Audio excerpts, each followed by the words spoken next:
There we go. There we go. We can finally see the Countess and Caius. Hey there. How are you doing? All right. Oh, Hello, my head everybody. is Hello. my head is incredibly tiny. Yeah, your head is a little bit tiny. But anyways, would you guys want to introduce yourself? Who are you? What do you do? Tell the world about you a little bit. All right. So, my name is Ophelia Rosecrux. I am a vampire VTuber and variety streamer. I play mostly horror games, but I play a little bit of everything. And you've probably seen me lurking in chat quite a bit, so it's nice to meet you properly. Oh, appreciate you. Caius, what about yourself? Hi there. I'm Caius Kimaris, the Marquis of Revelry and the Peacock Devil. I'll actually be starting my debut stream coming up this next week, and our gracious host over here will be popping up over there. Yeah. Yeah, a ton of fun. I am so excited for your debut stream, by the way. Oh my god, it's gonna be so much fun. It's gonna be so much fun. Basically, my whole bit is I want to make hell a more fun place because you're all going to it anyway, so might as well make it more entertaining. And what a lovely combo we have here. But with that being said, all right, Ophelia, do you know how the game works for the most part? Beyond what you've told me, I think I'm good, but so I'm asking questions, Right. contestants answer, and I have to decide whom I think gave the best answers wooing me. Exactly. So one by one, we'll start eliminating a lot of these contestants that jump in to try and warm your heart a little bit. And we're going to have Caius sort of helping us out, you know, making sure that things run smoothly. But I do want to ask you, speaking of, I guess for both of you, speaking of dating experiences, have you guys had good or bad experiences in general before we can jump into it? Oh, I have had a mixed bag there, more bad than good. I have had someone literally say to my face on a date, "The only thing I like about you is your hair." Oh. No. Oh no. I've had a very mixed bag as well. Uh-huh. Oh yeah. I've literally been stalked. What? I've literally been stalked. Yeah. Well, I think It that's was a a big problem. No, wow. Being stalked, that's a huge problem. Yeah. Yeah, it was a huge problem. It was a huge problem. That's Yeah, it was not good. It was not good at that's all. terrifying. Whoa. All right, guys. So with that being said, while we talk a little bit, if you guys want to be a part and warm up, you know, Ophelia's heart, this stream, yo! you know, be our winner for tonight. Make sure to join the general voice chat. You'll see some people start popping in there soon enough. Guys, this is your opportunity. If you really think you want to go and expand on your social skills and learn and grow and all of these things, jump on in there. So, with that being said, that's okay. Being stalked, that's huge. But also, Caius, dude, being told that the only good thing about you is your hair, like, bro, how'd you deal with that? That's huge. That would have hurt as well. I think if I remember right, oh god, I was like 15 or 16. I think I nervously laughed it off. So context for this too, and like this was something like really, really known. I was dealing with a lot of medical issues when I was a teenager too, like pain wise. Mhm. So like I was just like at the time getting back out to like not being home for parts of that stuff. So I was like, oh, this is really, this is going well. This is actually, things are a little awkward here and there, but it's going well. And this is like, only thing I like about you is your hair. I was like, yeah, thank you. I do spend a lot of time on it. I appreciate it.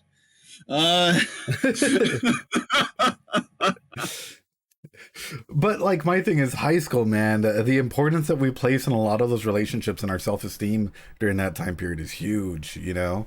Uh, what about yourself, Ophelia? Oh, you mean like my dating experience? Yeah, in high school, like how'd you deal with In all of high that? school? Oh gosh, okay. Immersion break. I was definitely the nerd in high school. A Um, nerd, oh yeah, nerd. Huge nerd. I got bullied so much. People would ask me out as a joke. I cannot bruh. believe that. I cannot believe that. Yeah, I was the president of the anime club. That I can believe. I was. People, but they used to make fun of me because back then, because I'm very old, I'm a vampire. Uh, Anime wasn't cool like it is today. You got made fun of quite a bit. I wasn't that kid who hissed at people. I didn't do that. Um, I didn't wander around wearing cat ears, but I would get made fun of quite a bit. I was very introverted, which I still am. Uh, Right. right, but back then, kids are brutal, man. So I didn't really have much of a love life in high school.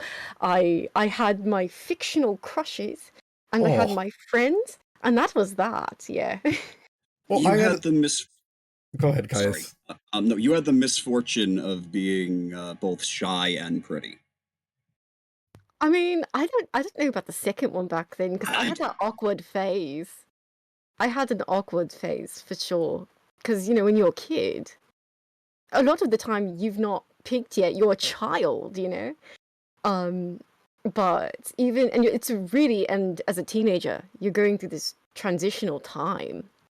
So, people just hone in on the worst. Like, they could tell what you don't like about yourself.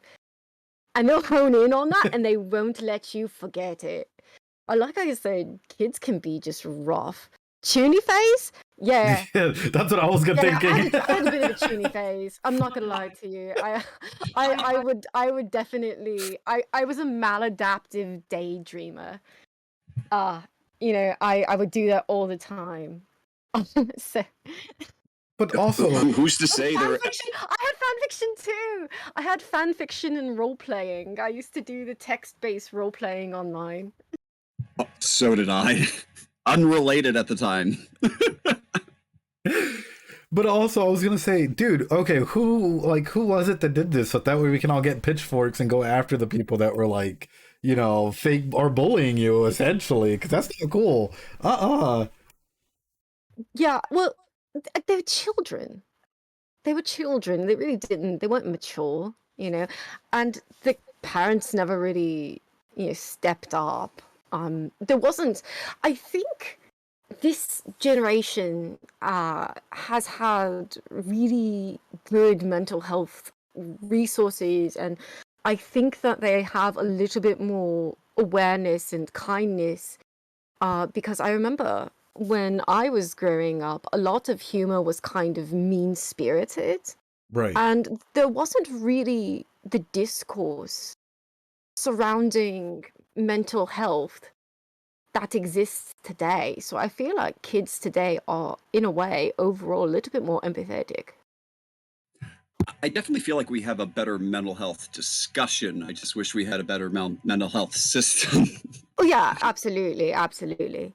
Putting down all those maladaptive dreams into writing, yeah, I wrote prolifically.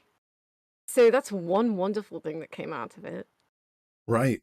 And with that, I guess my question for you guys is: do you think if you guys were to grow up during this time period, what people found cringe before would be more accepted today? I don't know. I'm a Mm. fucking VTuber, man. I didn't know. I was like, is it cringe or is it based? I can't tell. It's like, would I be a VTuber? I don't know. No, I think. Oh God, mm, I think I would still get made fun of for something, but Right. probably probably not the same thing I did back then. See, I was in a weird other end of the spectrum where I my whole thing was getting along with everyone, but never being the most important person. So like I was essentially in every group, but I was like the third or fourth most important person in every group. Mm. I was never the leader, I was never the one in charge, I was never the focal point, but I got along with everyone.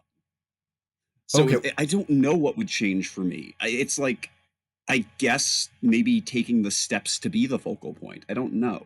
So here's my question for you. Since you were in so many groups, right? And even though you weren't the main focal point, did you feel like you belonged in those groups, or did you just feel like Oh, a almost place in never. those? Never. Oh, never, never, never. Right. Rarely, rarely. Well, let me go ahead and open up with this. Ophelia, I guess first question as we tell people, we volunteer people like Cough Me and others who start joining in. What is something that you're like, is an instant, or what are your red flags before we jump into getting people in here? What are your red flags? Uh, I ooh, good question. I think dishonesty is a huge one. If I start catching you in lies, then we can't have a relationship.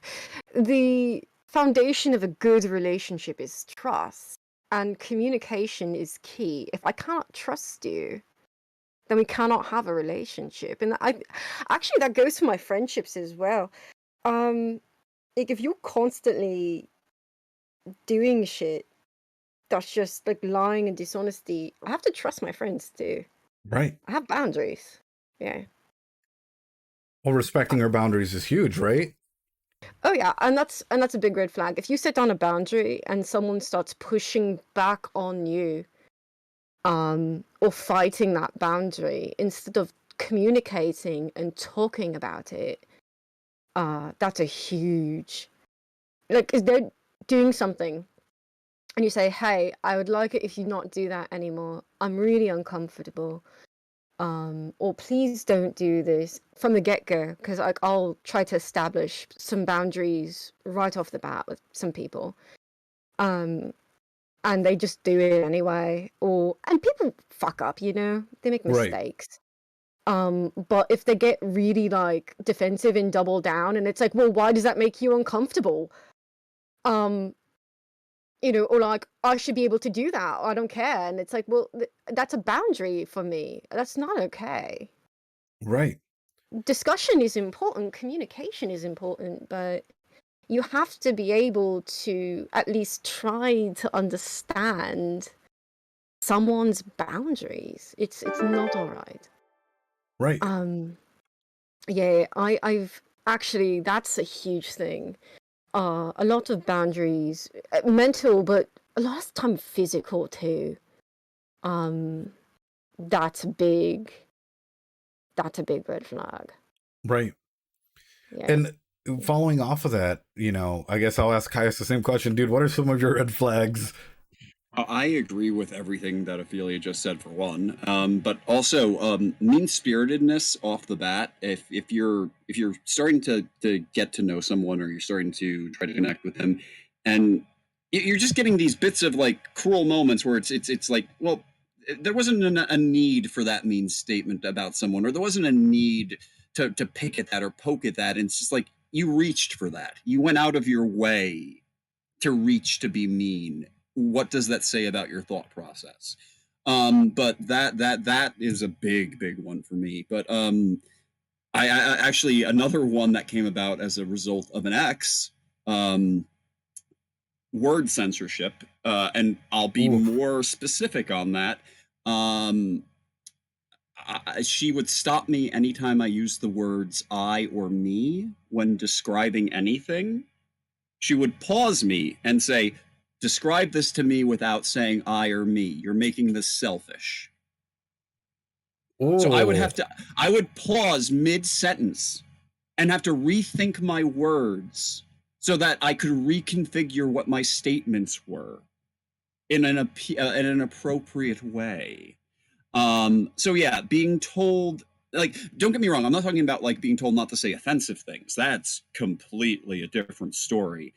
being told to rework how you speak is a very weirdly specific one for me because of my experiences. Caius, I'm gonna be straight up with you, dude. Like, that sounds like someone that's automatically trying to control your narrative. How you, if someone jumps in and they're trying to go ahead and change the words that you use to express yourself, that, ooh, like all my like therapist like red flags just came up almost immediately. I was like, oh, I do a lot of things in simile form or by comparing like situations that I've been in to be like, oh, I really relate to that. That's how I feel about this for a lot of things. Like it's like oh, I really sympathize with that. Like I understand what you're feeling right now. I understand like not what you're feeling, but like I get where you're coming from. Things like that. And my God, would that not be an acceptable thing to ever, when being on her side, not against, when agreeing with her, bringing up anything of my own experiences was a no-go. So yeah, that's why I'm like, that's all the red flag meters are going off, and I'm like, dude, I don't even know how you like how long you dealt with that for, but I have to say I'm sorry because I've been through something similar, but it took an emotional toll out of me. So I'm not sure how that ended for you, but Also, I saw an interesting comment in the chat actually. If a guy acknowledges they have self-esteem issues but doesn't say the whole truth for fear of offending or ruining a relationship, is that still red flag? I actually don't think so. I'm talking about like outright lying, like breaking trust instead of like, trying to express something over time. We all suffer from self-esteem issues. I think we need to kind of empathize with each other on that a little bit. There's always things that we're not confident about. But I'm really talking about like actual untruth, like I can't trust you kind of thing. You know what I right. mean? And, Now, the self-esteem stuff would come into play if the person was using that, using their actions as a means around their self-esteem in the way that Ophelia was talking about. Like if they were being aggressive because of their self-consciousness, or if they were being pushy because of it. Like there can be things that can come from that, but they're more personality based and choice based rather than what the person is feeling, in my opinion. So let yeah, me I ask, think. Oh, let sorry, I me didn't mean jump. to. Yeah, let me jump in and ask you guys this because I think this is Yeah. along a similar trend here, which is how do you feel about say nowadays there's a concept of literally Pavlov conditioning your partners. And Uh, it's being spread a lot through TikTok and other social medias. How do you guys feel no, about I hate that. Um, you know, the thing is, I think if someone is making the personal choice to reward themselves because it's like, oh, let's say I want to work out more at the gym, and if I do it for a week, I'm going to treat myself, right? Because Pavlovian conditioning is like you do the thing, you get to treat, you reward, right? right? Um, but that's the thing, that's taking one's own agency to do that. You're making that choice yourself. You're rewarding yourself. A partner doing that to someone else is manipulative. It's not okay. It's toxic. I don't like that at all. And just to add to that, if you want to change someone that drastically, why do you want to be with them? Yeah, exactly. You can't change a person. That's not right. Right. Ugh, Pavlovian conditioning. Ugh. uh, well, my big thing is sadly there's a lot of misinformation that is being spread around in general, where they're trying to go ahead and like you know, a lot of people who aren't even therapists or psychologists or whatever, people just influencing really toxic behaviors like ghosting your partner, hot and cold, gaslighting them, being a lover boy, you know, all of these like really toxic things that no one should ever experience. Uh, I hate it so much. No, because I've been in abusive relationships before, like mentally, and emotionally. So, yeah, that's just. And I've been I've been in emotionally abusive friendships before as well. So I mean, like, it's not. It's not okay. I don't know why people think they could get off being like, oh yeah, gaslighting's fine. You can ghost this person. I actually I read something today. Yeah, people aren't projects to tinker with 100%. And the human True. beings with feelings. There's something I read today, and I think it was like, hold on. Oh, I'm pulling it up because it was good. Oh, we're getting the Google. I'm getting the Google. No, I'm pulling it Getting the up. Googles. Yeah, mistreating people, then avoiding communication is not protecting your peace. It's avoiding accountability. Ooh. Yeah, Ooh. that's good. That is really good. All right, I think we have someone in voice chat, I believe. All right, I'm gonna Oh. bring them up. You ready for your first contestant? Yes. All right. Oh, they joined and they instantly went back out. Oh no! They You intimidated them. you intimidated. They're avoiding me. They was like, nope. Just too many red flags. Neko joined. All right, we'll throw it out this way. Whoever wins this competition gets one free automatic dictator slot for whatever they want on stream. I'm going to go ahead and giving you guys that opportunity. Whoever wins this dating game. But with that, wow, Neko was so quick with it. Wait, let me see if I can convince people to join in. Ready? Yeah, as well. That's why I'm giving people. Yeah, I think you just. All right, well, hold on. I think they were fixing something up. Fine. Oh, they're fixing something. I'll join. Oh, you see, people are gonna start to join. I was gonna say, if that doesn't do the trick, I don't know what else will. The aura. Wait. I think I know what my Caius. You mind giving them an ada? Oh, of course, do of not. course. I'll try not to scare everyone off. Terrifying. Ooh, That's hot. there you go. You see, Masters. Who cares if you have dorm mates? Make them participate with you. Be your hype man. Yeah, bring them in. I promise. I've been told so many times that I'm intimidating. I promise I'm not. Oh, we have Eldris that joined in here. Hi, Oh, Eldris. hello. Hello. All right, so why don't we start off the game? Ophelia, would you like to go ahead and ask your first questions? No, service sim again. Wait, hold on.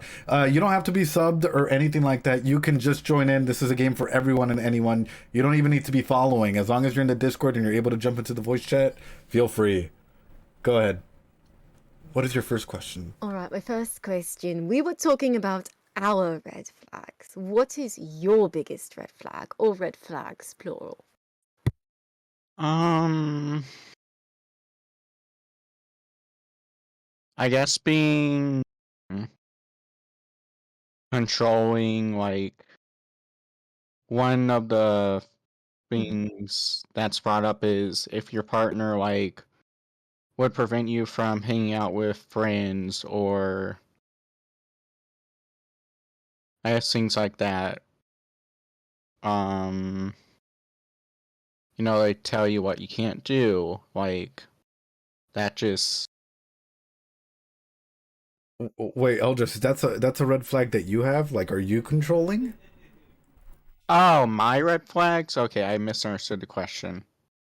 I'm so sorry. Yeah, things that like someone in a relationship. Yeah, someone in a relationship does. That's a red flag to you, and you're like, I'm out. Oh no, I think he answered that correctly. I think he answered it right. Yeah, Okay, yeah. Controlling people are awful. All right. All right. Ask another question, Ophelia, since we're still here. Feel free. Yeah, absolutely. Okay.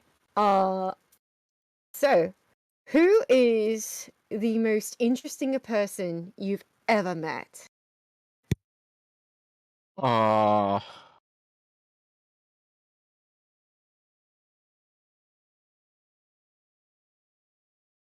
You stumped him. Oh shit. It could be someone like even online. It doesn't have to be someone famous. Yeah, it could be just True. like I met this guy once at the convenience store and he was uh, wild and gave me life advice, and I think he was an NPC trying to send me on a quest. I met so there wrong people. was, so in my neighborhood, I don't know if he's still around, but there was an old man, I don't remember his name, but he worked on a lot of like interesting things like the Panama Canal, Oh, that's so like cool. yeah, and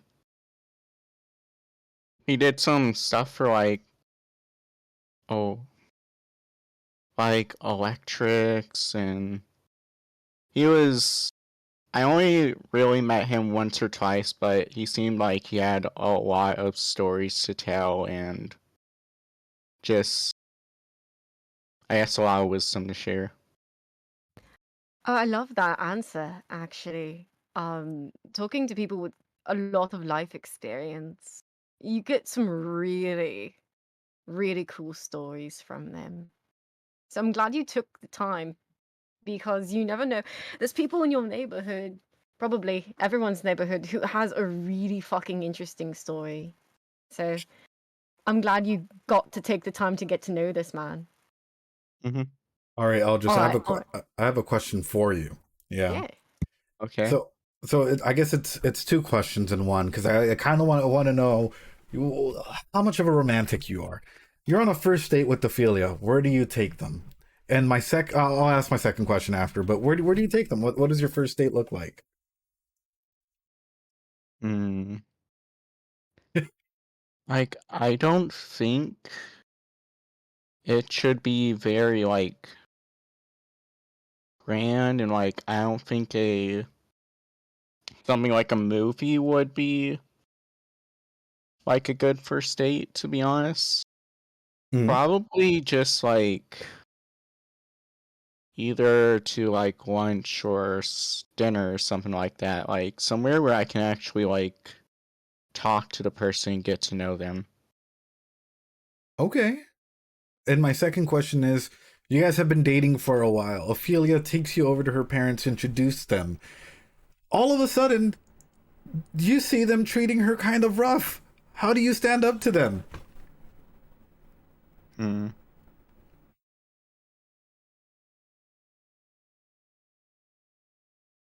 I I think I would try to talk to them about it. Okay. Um, well, it's it would really bother me if somebody that's supposed to be close, like I guess to my partner, like family, would treat them very badly. You know, I would try to defend my partner. Yep. I'm curious. Who would you speak to first? Would you react immediately, or would you try to speak with the person that you're dating first and talk to them? Does it depend on the situation? I'm curious. I think it would depend on the situation. First of all, I would check in with my partner, right? I think that should really be like a priority, like see how they're feeling, what's happening, like are there circumstances around this incident that's going on? Hmm. All right, Philia, last question before we drop him down and we'll bring up another person. Yeah, I'm just taking it all in. So, I'm trying to think. Because that was a really good question. That was a really good question. I'm over here like 200 questions to ask on a first date. Where could we go on vacation? What's your favorite book? Hey, all questions are And we're getting valid. deep. We're getting Wow. deep here. All right, actually, here's the thing. So, um, let's say it's a snow day and we're snowed in together. What would you do? What's the first thing you would do? Would you make any plans? Or You know what? Um, I don't think I really would make any plans. Like, I'd probably just try and like stay cozy with my partner, like maybe watch a movie or play a game. Or you know what's really okay. nice? Like board games on a snow day. If Oh, they're board into board games? games. Yeah. Love that. That's awesome. I All love right. that. All Actually, right. wasn't plan. I'm not even kidding. That's what I was thinking. It was like, are we gonna plan a nice cozy day with games? No, Oh. Oh, I love that. before he goes, I actually do have a question I'm really curious about. Sure. Yes. So, say you've been dating someone for a little bit and you're really liking them, and then you get your red flags. What do you do? Oof. Um. Hmm. That's That's a deep one, dude. complicated. Yeah. That's very complicated. Does it depend on the red flag? I think maybe some you could some sort of red flag you could talk out, like maybe establish boundaries. Um but if it's really bad, I would consider like ending the relationship. Okay. Fair? Beyond All right. fair. All right, Eldris. I'm gonna go ahead and drop you down. Stay in general voice chat, as we'll probably bring you back up. For some of the other questions. Appreciate you, man. See ya. All right. Before I bring someone up, I do want to go ahead and ask you: was there anything that seemed good or bad, or something that you kind of wonder a little bit more about, Ophelia? Ah, actually, so I'm not going to lie to you. I've always maintained I love nice things. Don't get me wrong. But I'm a cheap date. I'm the person who considers going to Taco Bell a date because I think it's about the person you're with. Um, so I really like that. And also, I think the answer about just speaking with an elderly man in the neighborhood, listening to his stories, it definitely shows this capacity for wanting to listen to other people, being interested in their story, and that's that's someone who can make a very empathetic partner, a good listener. And Right. also very caring for the elderly. I mean, very helpful for an ancient vampire. What? I didn't say that. I never. I'm older than you. And You just call me ancient. I can't believe this. Guys, feel free to do it. We have a lot of chatters that are like, "Crap, I'm tempted. Do it. Don't be afraid." All right, Do Caius, it, do it. what about I yourself? promise I won't buy too much. What were some green signs, some green flags that you saw? Maybe a potential red flag. Yeah, green flags. Green flags. I love the idea of, you know, uh, togetherness, experience over, you know, flashiness. Sure. I would get a little worried, like red flag wise, I suppose. I mean, here's the thing. Is it really a red flag? I don't really know. But I sometimes do, even though I'm a bit anxious typically and have a tendency to stay in. I think kind of mixing it up every once in a while and having a bit of an adventure could be a really good way of sort of, shaking things up. So if you're never really quite going out there, then you're missing out on some experiences potentially, at least for me. I would say not a red flag at all. I would say Not a red just flag. a little poke, like a little bit of a a Sure. little. I don't know. I would say don't worry about fixing everything yourself first. Like it was a lot of like, oh well, I'll have to do this. I'll have to do this. And it's like, take a breath. Take a breath. Talk to your partner. See what the situation is, and then go from there. The communication, like, don't get nervous. Like, I felt like I like, you don't have to get nervous. You don't Right. have to be nervous about the situation. Like, I could tell like the gears were turning when thinking about those situations. Like, oh my god, that would be so stressful. Or oh my god, what would I do? What would I do? Take a So- breath. You have a very compassionate heart. You everything you said was thoughtful. You have good judgment. Don't be so nervous about it. Well, I mean, and I think you hit on a big point there, and that's actually one thing that I was going to poke at as well. It's like culturally, right? We never understand family dynamics unless we're in them. So let's say that Ophelia's parents and her get along by roasting one another to the point where other people might see it as cruel, but for them, that is their normal. If I'm in that environment and I go in and I like make a big scene about it, but for them it's their normal, I've just overstepped a huge boundary before even communicating with my partner about it. So I think that's why like communication is key, right, Caius? When it comes to a situation like that, it's like talk to your partner, be open, about what's good, what's bad, but at the same time, it's like don't rush into like taking on the charge of everything. Exactly. Again, the intent was all good. Literally, the only problems came from the nervous rushing, the rushing into it without taking the time to breathe and then assess the situation with the other person who is equally as involved as you. No, actually, in this case, more so involved than you. Yeah. All right, let's go ahead and bring in the next person. Yo, we have quite a list of people in here. Hey! All right. Hello. Let me go ahead and I'll go ahead and bring in. You know what? Let's do Oblong. I think Oblong was waiting for a little bit. Oh, Oblong, you coming in? Hello, hello, Oblong. Can you hear us? Oblong. And I'll go ahead and bring in. You know what? Let's do.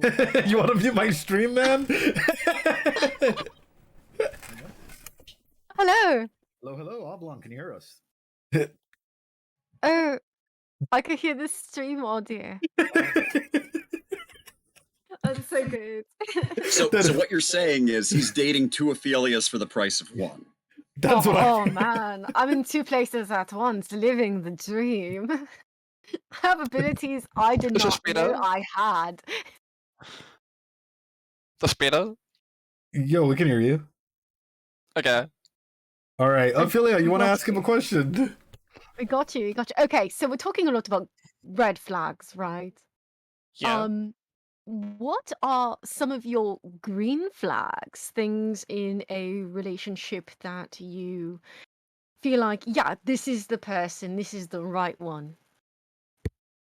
Someone who's caring, willing to look after me when I'm emotionally stunted, just sad, and also just looks after me when I'm sick. I'd obviously do the same for them. Another green flag, which I absolutely want, but I'm willing to stay partnerless if they can't. Someone that can keep up with me when I'm walking. Because I'm not willing to slow myself down because it's real, like, tough on my legs and all that if I do. Okay. So let me jump on in here and ask you this. What about how would you feel if, say, your partner, like, let's say you have a bad relationship with parents, family, all of that, but your partner thrives in that relationship with them and takes their side from time to time? How do you feel about situations like that? I'd probably just cut them off if they just were on my side some of the time and on my family most of the others, as it just seems like they're a bit toxic and don't have a good mentality partner-wise. Okay. Caius, what about yourself? Any questions for him? Oh, absolutely, actually. So you mentioned the walking. So Yeah, I have a question. So let's say you find someone that's physically fit and active, and like you guys go hiking and you guys do things, and you're really into this person. Every single thing about this person clicks with you. Everything. And then they get really injured and they lose a leg. And now this relationship is no longer involving the physical element in that way. What does that do to your situation? I'm used to being alone as I just am too fast with everybody, so I'd still be there for them, but I won't try to force them to go on hikes and all that, as I still find enjoyment in walking around town, walking tracks and all that. I'd just be with them if they want to stay home and all that, if you know what I mean. Ophelia, any other questions for him?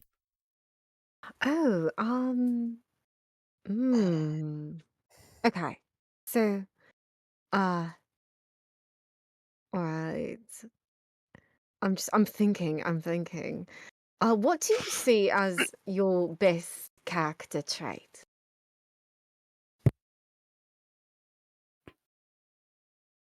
Funny, able to tell when I get mad or confused, as I'm a bit on the spectrum and it's hard for me to explain that to people, and obviously being able to keep up with me.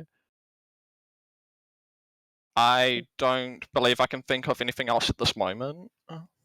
Actually, I'm gonna build off of that. When you say to keep up with you, I know you meant physically.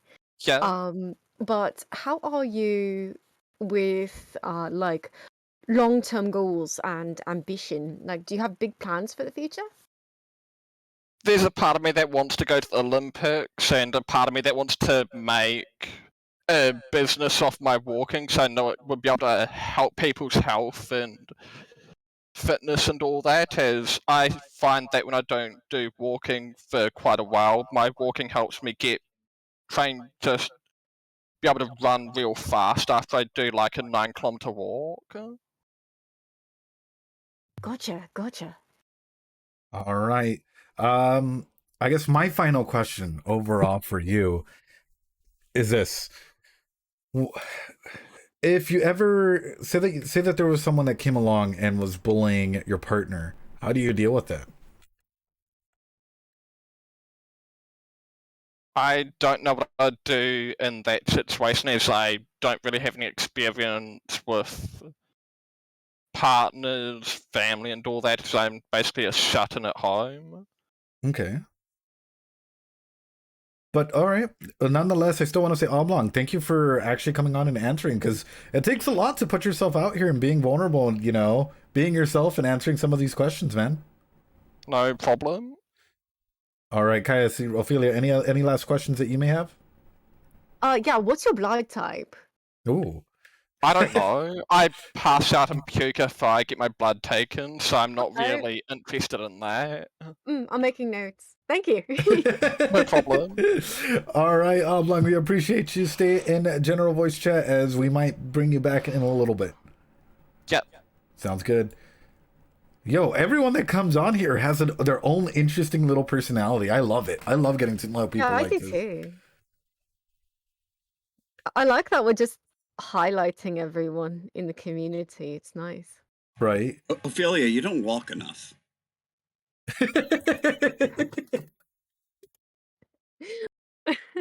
I run. You run. I run away from things. Uh, I yeah, you. transform into It's true. It's true. I'm beyond walking. All right, you guys ready for the next one? Yes, I'm ready. All right. Coming up next, let me go ahead and bring. Oh wow, yeah, you have a list of people here. I was gonna bring up Callan, but it seems as though he left. Let me bring up someone that's been waiting a little bit. Let's go with Sema, the trickster. Oh, Sema. Hello. Hi. How are Hi, can you hear you? us? I'm good. It's a sunny afternoon where I am, which is a rarity, so it's been a very lovely day. How's all days? Awesome. It's going great so far. All right. Well, you ready for some questions? Absolutely. Let's go. All right, All Ophelia, why right, don't all you start right. it off? Ooh, okay. So how often would you say that you go out of your way to help someone? Um, I live most of the time just like at home. I'm a big homebody, but when I am out and about, I do try to make an effort to help when I can. Uh, Pretty much, I don't really have much detail to go into it, but I find that if I'm like out and about and someone like needs a hand or just like there is an opportunity where I can step in and make someone's day a bit easier, I think that's a good thing to do because we all got stuff going on. Sometimes a little hand can mean a lot to somebody. So I just think that being able to spread that happiness and be able to spread that helpfulness can be good, whether someone can later on help someone else as well, or just someone can have a better day because they got a little bit I Okay. love that. All right. So, my other question about relationships. I'm going to try to keep it of help. relationship somewhat You can ask adjacent. anything. Um. All right. So, as I am a vampire that exists only within your computer screen as an animated GIF on twitch.tv.com.gov.edu. What is your opinion on long distance relationships? Can they work? I absolutely think they can work, but I do think that it is. I don't think that is for everybody. I have actually previously been in a long distance relationship that lasted about 2 years, and I have had many friends who have had long distance relationships that worked out great. I myself, that relationship ended when I met the person in real life for the first time, and they came to terms that they didn't have any romantic feelings for me ultimately. So I think that it can work for some people, as different types of relationships can work for different people. I just think that there needs to be the right type of communication and the willingness on both sides to maybe make compromises when different people need different things.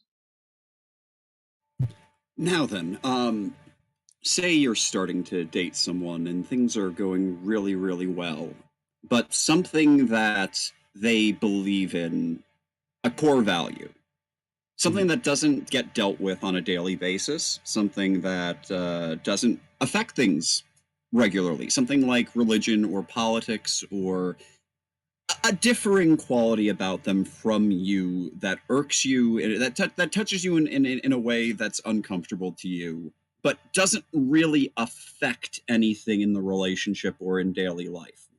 How does that affect you? How does that make you feel? Um, I think it's gonna heavily depend on what specifically it maybe does touch on. Like, if it has no impact on like the world, like it's not really affecting how this person is going about their daily life. I can tend to be a fairly tolerant person for the most part, but I think that it might like make me a little bit paranoid depending on what the quality is. If it is something that is enough of a bother for me that I do have some level of concern about it, I'm likely going to chat with my partner about like, hey, can I ask you about this a bit more? Just to see like where their head's at and if I do have any lingering questions. be able to get that clarity and make a decision off of that if I even want to do anything. But I think probably for the most part, I probably wouldn't linger on it too much, but it would depend, obviously. Sema, I have a question for you. Yes. Well, two-part question. The first part Okay. is, have you been in a relationship before? Multiple. Yes. Okay. What has been some of the most toxic things that you've done in those relationships? I have done, let me think. I know a problem that I have had in the past is that I have not made enough time for other people. I Mm. can get kind of bogged down in my own stuff, and I can get fairly selfish at times in terms of just working on my own things. Um, and it has something that I have worked on over time. It was more of a problem when I was in college. Um, Another thing that like popped in my head and then immediately went away. Um, but I mostly think that it's more of the like a bit of a selfishness that I have in like somewhat of a self-centeredness, not in like a I walk into a situation and want to make it about me, but more that I can get very stuck in my own head, and that's not the best for everybody if you're wanting to make a connection with somebody.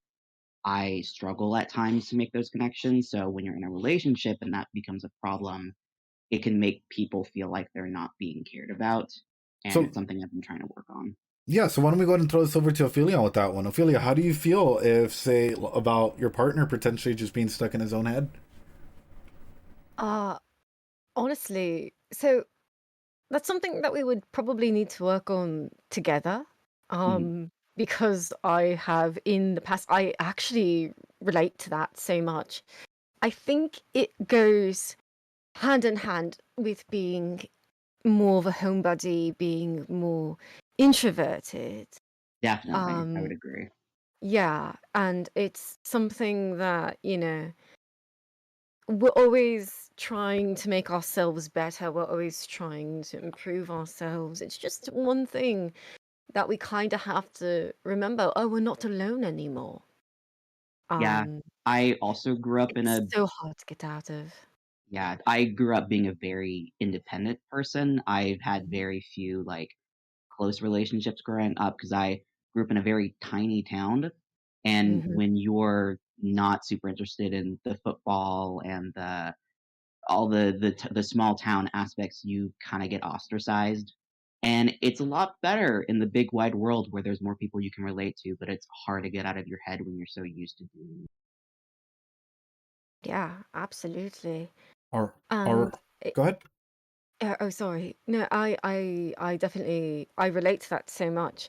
Um, but yeah, again, I think getting beyond that, it definitely, and independence is not inherently a bad thing. No. But also keeping in consideration the other people around you, it's something that takes time. We don't change overnight, True. Mhm. and it takes effort and self-awareness, and you recognize it, and that's some self-awareness right there. So, I think it's just something that we would have to work on together, talk, communicate, and, you know, figure out things from there. All right. With that being said, I'm gonna drop you back down really quickly, Sema. And You're super quick if it's okay. yeah, feel free. Sema, quick question.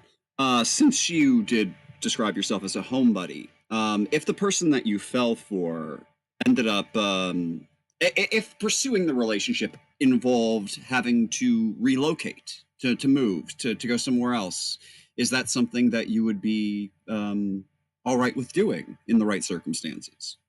Oh yeah, I'm a homebody mostly because I'm not super great at like making a plan and doing it. But if someone else says, "Hey, I have a plan. Let's go do a wild thing," I am pretty good at being like, "All right, I'll kind of drop what I'm doing if it's not like something I have to do." It's more just my own self motivation for me specifically, is where I become a homebody. That's I completely get you. All right, brother. I'm quickly dropping you down. Dude, I appreciate you staying general chat because at the, closer to the end, I'll bring everyone back up. So give me a quick second. Meet you all. Great to meet you, man. All right. Whoa, we're getting some interesting answers, guys. We are going deep. Ophelia, how do you feel about the contestants so far? Is it already hard to decide who's going to move on to the next round? Oh, absolutely. It's really difficult so far. Everyone's so charming in their own way. Right. So what's interesting about the last set of questions is that there wasn't anything that I would specifically consider a red flag. It's all situational. It's all, oh, no, this would be fitting for the right person. Right. It is all specific for the right person. And that's exactly it. I feel as though sometimes it's all situationally based, right? Sometimes we give an answer that might be best saved for a situation that might happen because of A, B, and C. But overall, I think something that I'm noticing though is they're more open to handling a lot of these deeper questions, which I'm all for. I'm glad that they're able to go ahead and answer our questions with these. All right. Absolutely. So Most definitely. The most important thing is to allow for a comfortable conversation. Yep. All right, I'm bringing up the next one. JP. And then I'll get Suka next. Hi, Hello, JP. hello. Hello. How are you doing? Hey, can you hear me? We Yeah. can hear you. Can you hear us? I can hear you guys. Hey. Awesome, awesome. All right, Philly, start it off. All right. Okay. I'm going to probably start off with... Okay. So as I mentioned, I'm a bit of a nerd. And I get really passionate about the things that I like. How do you handle a partner who has a tendency to hyperfixate on their interests a little bit and get really, really into them, like being a super fan or fangirl, and they just geek out all the time? I actually have a big old smile on my face right now. Oh. One of the things that I enjoy is like really intense discussions on whatever, our interests are. And, whether we agree or disagree, just talking about things, going through things I might have never even thought of before, and maybe sharing from my experiences is, I think, really fascinating. It's really enjoyable to share your interests like that. So, yeah, that's I'd really appreciate if I found someone like that. So, That's so sweet. oh, go ahead, Ophelia. Oh, no, you're good. I was going to ask a silly question. No, ask it. Do it. Go ahead. All right. Silly questions are great. Yeah. What's one thing that most people think is cringe, but you think is based?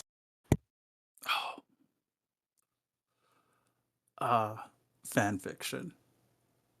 Because everyone is okay with writing, but they think fan fiction is cringe. But just taking someone else's characters and creating a story that's in universe, like in character for them, and then having other people enjoy it as like the continuation of a story that may not ever continue is, enjoyable. All right, JP, I got a question to ask you, my man. First off, do you consider yourself kinky? Closet kinky, maybe? Okay. The second question is... I too enjoy having fun in the closet. I'm losing it. My model broke. I screamed and my tracking. I could hear a little bit of the scream. I was like, whoa. That's so good. That's so good. It's so good. It's so good. Don't get upset. No, I'm really... What are you into? I would be in the closet if I told you. Okay. But, okay, that's fair. but You don't. If you're uncomfortable, please feel free to not answer a question. You can always You don't have abstain. to go to 7 minutes in heaven yet. Yeah, It's fine. It's cool. It's cool. I mean, I would definitely be open to suggestions to experience things I never would have thought of before. Okay, sure. Let me go ahead and ask you this. Let me press a little bit, JP, because that's the job of any good therapist, is to go ahead and press and put you in that little zone, right? So Yeah. it's National Women's Day, right? National Vampires Day. Ophelia says, "Hey," or your partner says, "Hey, it's National Vampire Day. I think you know where this is going." So JP, how do you address that? Are you okay, or would you be like, "Nah, man, you know what? Is that a relationship ender?" Are you ready to be staked? Sure. I mean, okay. Nice. Opinions on the North from Castlevania. Let's go. I mean, it depends on what kind. I mean, am I going to be a zombie vampire, or am I going to be like a legit like High Lord vampire if I get bitten? I think we were being more innuendo-full than that. I love you, Caius. It went into my the gosh. fantasy. All right. Do you read illicit fan fictions? I did, yes. Oh, now I get Oh. the joke. What was the best one? The best. I'm going to age myself with this term. What was the best lemon you've ever read? Oh man, that was years ago. So I was really into Digimon, and I think a grown-up version when they aged up and stuff. I think there was a really good one, but I can't remember it. I know that's fine. Because the thing is too, people are using an established universe and established characters, but 9 times out of 10 with fanfiction, especially if they're aging them up, they become more like original characters at that point. Yeah, you got a point. And they can some fanfiction just pops the fuck off. I don't know. I post it all the time. I read fanfiction. Your fanfiction list is insanely long. I have a question while we're on the fictional side of things, actually. Ooh. So, say your partner is really, really into a fictional character. Really into them. Like, is so super into them. What does that make you feel? Is that ever something that would make you self-conscious if they're that big of a fangirl? I Is guess, Orlando Bloom gonna steal your girl away? I mean, I guess Wait, it would what? depend. I mean, I guess it would depend on if my significant other would hold me to the same standards as that fictional character. That's a fair answer. Oh, by the way, someone else, I'm so sorry, Nico just said something brilliant that you can cosplay as that character. Done that, it's amazing. Anyway. Let's go. True. No, that's legit right there. But yeah, I mean, as long as I'm not expected to be that person, I mean, I may have traits of that person. Maybe that's why they were drawn to me, but I'm not that person, and they're okay with that, then I'm fine with it. All right. I Any feel you, last man. questions for JP?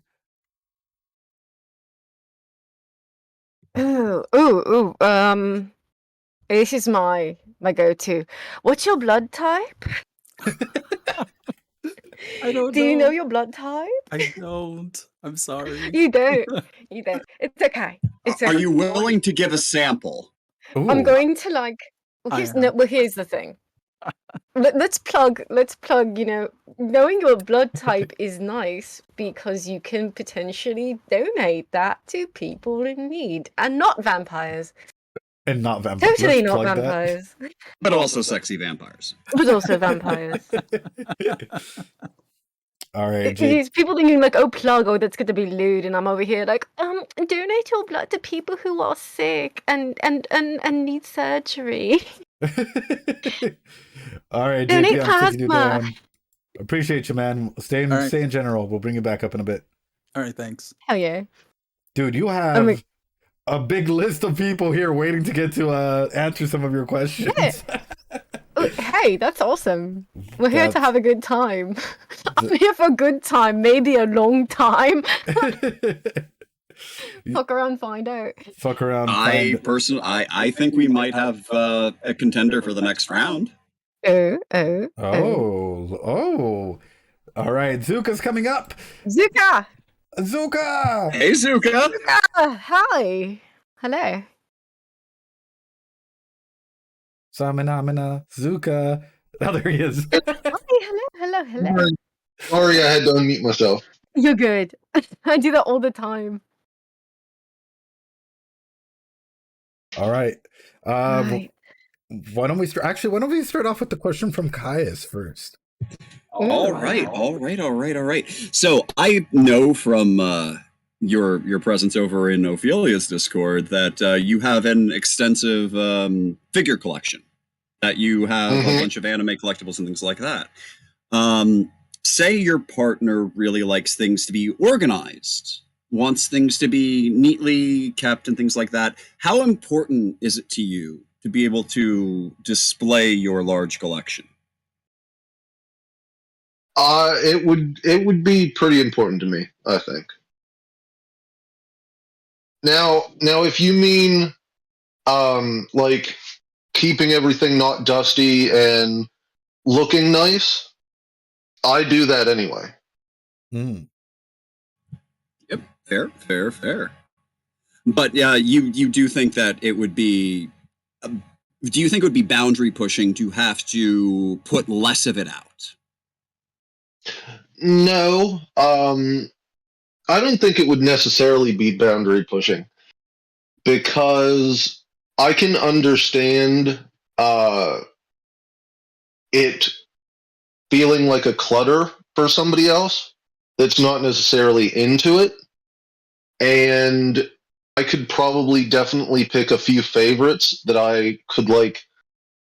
If we were sharing a room, just one shelf or whatever, that would be okay with me. I'm willing to pull back the craziness, I guess, a little bit if it makes my partner feel more comfortable. Wait. I have a question for you, Zuka.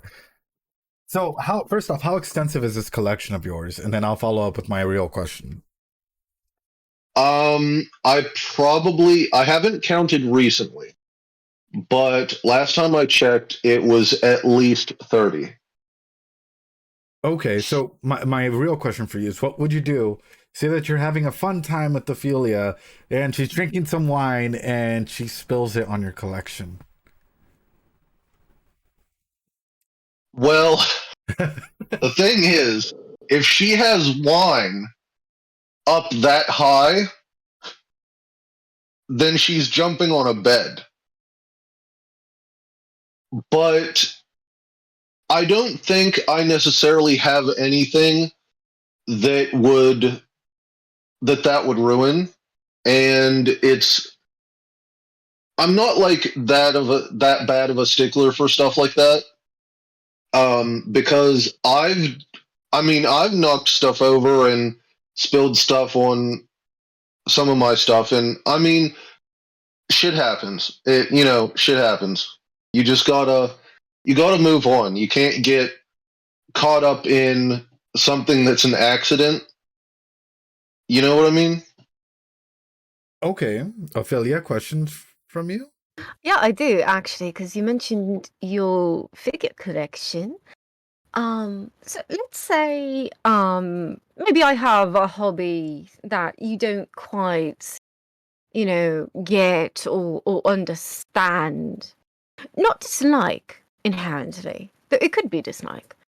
And I'm really passionate about it, and I'm really happy about it, and I want to share it with you. What is your reaction? Is it to kind of be like, no, not interested, or would you just kind of communicate it's not really your thing, but you go along with it? Or is it something that you would maybe try out to try to better understand it? Honest answer, though. There's no wrong answer, really. I would definitely. I would love for them to introduce me to something that I maybe don't understand or haven't necessarily felt comfortable with before, because if that's a way that I can like connect with my partner on a deeper level, or something fun that I can share with them that they like, I feel like that's important to try to at least try to show somewhat of an interest in something that your partner really liked, that you weren't necessarily, that wasn't really on your radar before. Yeah. So I have a question for you. I'm gonna go ahead and unless you guys have like a final question, you guys want to. I kind of have a little bit, if that's okay. Sure, go ahead. So, two-parter a little bit here. What are the qualities you look for most in a person, and what qualities do you feel you bring to the table? Like, what do you think that you bring the most to a relationship, or something that you bring? It doesn't have to be the most. Something that I bring would be, I'm pretty understanding about most things, relationship wise. If there's something that I like or I'm into or anything like that, that my partner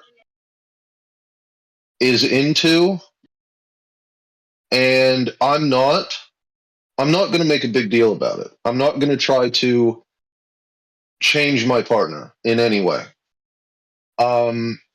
Now, as for something that I look for in somebody, I would probably look for somebody that, and I think this is everybody looks for this, but I definitely don't want somebody that's toxic. I want somebody that understands who I am and all of my eccentricities and accepts me. And as long as they have a good personality and they're willing to work with me on stuff that I'm insecure about, I definitely think that's something that I look for. All right. Zuka, I have a question for you. How would you deal with if your partner is still stuck on their past, i.e., they keep bringing up previous relationships and stuff, into the conversation while they're with you? If it's something that troubles them, like something that they went through, that really nags at them, like for instance, like if they had like an abusive relationship and that really took a toll mentally on them, where they're having a hard time getting past it, I would definitely love to help them improve that part of themselves so that they can either be more confident or less worrisome about it, or make them feel more secure as a person. I would definitely want them to talk it out with me. Anything that's bothering them for the past relationship or anything like that. Nice. All right, Ophelia, any final questions from you? Oh, yeah. All right. I'm sure you've probably said somewhere in my Discord before. But what is your favorite anime? It's tied. That it is a tie. My favorite fantasy anime, definitely the Fate series. Ooh. My favorite more grounded in reality anime, definitely Gunslinger Girl. Okay. Actually, okay. So you mentioned the Fate series. Is there a particular... All right, I'm going to go. Top 3 servants. Okay. Yes, I know. I had to say top 3. You can't 3. pick one. Okay. Top 3, like, over all of the series, or just like the... Yeah. Like it's grand order. Everyone's in it. Let's fucking go. Are we talking waifus, or are we talking all servants? All servants. All right. All servants.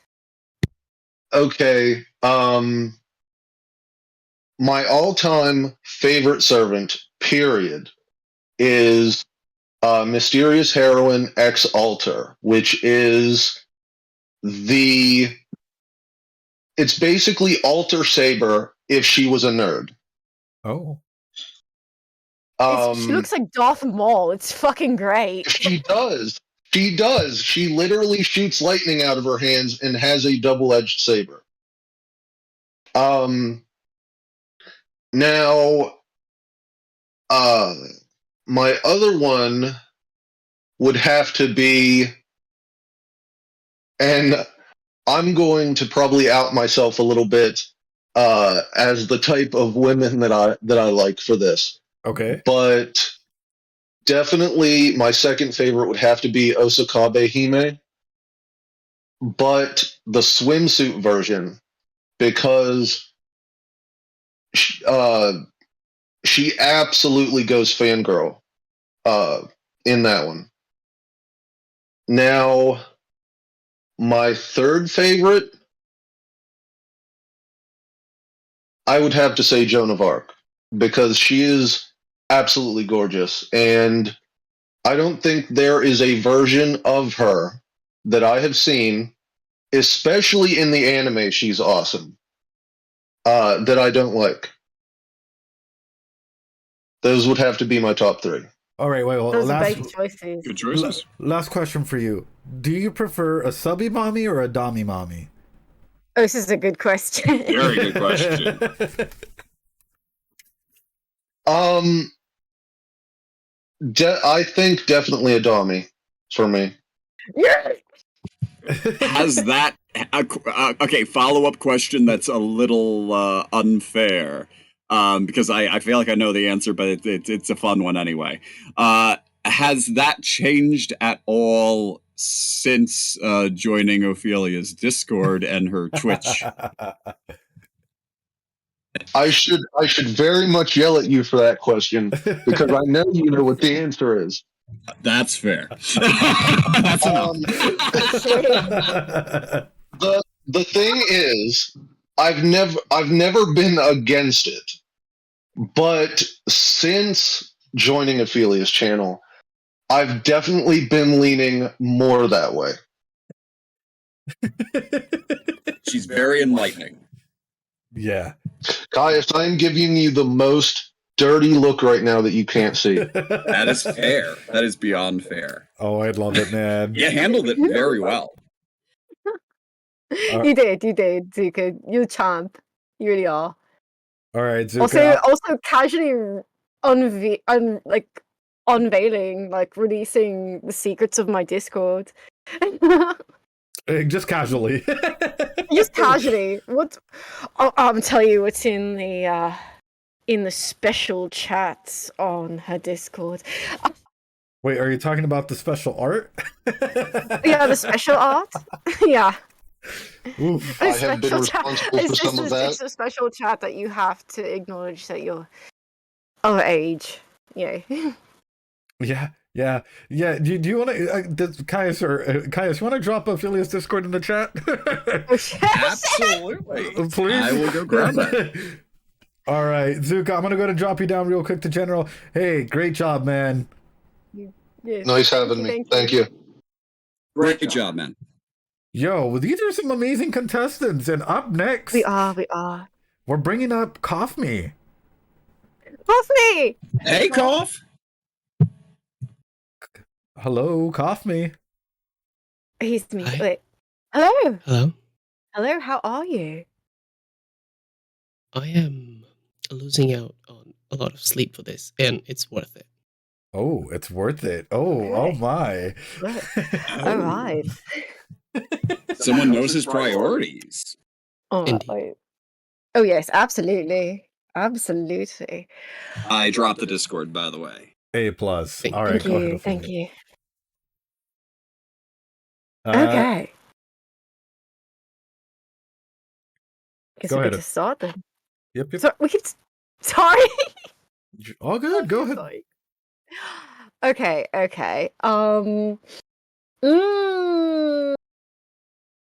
What's your favorite thing about Helsing? Ooh. The absolute Because insanity. you popped off, so I have to ask. The absolute insanity. I cannot talk too much since Ed is still in episode 1.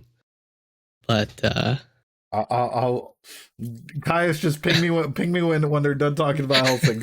Go ahead. Wait, what happened now? okay, is it safe? Is Ed okay? I love the how daring the author is to just bring the absolute All right, so they can't hear me. craziest stuff in the ending. Um, With all the can't hear factions them. just joining in and Alucard having the time of his life. But also the relationship that they have with Integra and how Alucard is just miserable. He's just miserable. And that just brings sadness amongst all the chaos that happens. Yeah. I love the ending. Yeah, the sad backstory thing is something that I think was inspired by the movie that inspired Kota Hirano to make that series, which was the 1992 Francis Ford Coppola Dracula film with Gary Oldman. Because he was a very sympathetic character in his backstory there as well. And they actually literally draw costume pieces from that film into Helsing if you look close enough. But it gives Alucard a lot of depth. But I have to say, your opinion on Integra is nice. Therefore, I'm going to ask you a question that Zuka was just asked. Dobby mommy or Dommy mommy? Switch, but if I had to choose one, it would be the dummy one. Based. I'm a person of culture. I see you're a man of culture as well. Otherwise, switch all the way. All right, I heard it's safe. Yeah. Is it ever really safe here? Guys, don't scare me like that. Is it? So I had to getting that out of the way. So, to you in a relationship, because we're talking about this anime, a good theme in the anime is one of consent. What does consent? How big do you? What are your opinions on consent? How important is that for you? And what are some ways you can make sure that in a relationship that you're not violating that consent? I like to check up really often with the other person. So I don't know where it comes from. Like, it's a habit of mine. And it could be from an insecurity where I'm not sure if I'm reading correctly what they try to communicate to me. So I try to reach out and check in whether are we still doing what we're doing? Are you comfortable? Are we still going to that meetup like 2 days later? Are you sick? Can you go? I'm like, am I forcing you to like show up or something or not? What's going on? Yes, So safe words are brought up as well. Yeah, so Sorry. Oh, I never thought of that. Yeah, so I mean, I don't mean to interrupt. I'm so sorry. Dude, feel free to step over us anytime. That sounds really wrong, and I don't mean it like that. Yeah. Step over us, please. Oh my God, step over us. Okay, so here's the thing with that question, because I feel like I've seen, and you think it's basic, right? Like, talk to them, ask them. Do you know how many people have issues with communication and people who say, well, they said yes once, so it's okay this time? I've literally had people be like, well, they said yes, but yeah, I mean, yes, they were drunk, but they said yes. Like, it's. And then some people don't regard safe words. They don't regard that consent can be revoked. People often operate on assumptions. Yeah. So this is an interesting conversation to have, and it's a lot more complex and nuanced than I think a lot of people assume it is. So I have a question for Coffee, and I'm going to go ahead and just shoot to 1,000, shoot into the deep end, a Hail Mary of a question to you, Coffee. My question for you is, what is the kinkiest thing that you've ever done? Hell yeah. Hell yeah. I don't have much experience, so I haven't been in a relationship really that you could call dating, because there was one, but we never came to actually calling it that. So never really went anywhere. Okay, well, let me follow up with this. Are you okay, right, if you're, like, say, are you okay with being tied up? I would more prefer be the one tying up, actually. Oh, okay, we're finding out who you are, Coffee, you see. Yeah. All right, Caius, any questions? All right. The train leaves Chicago at 3 a.m. No. Okay.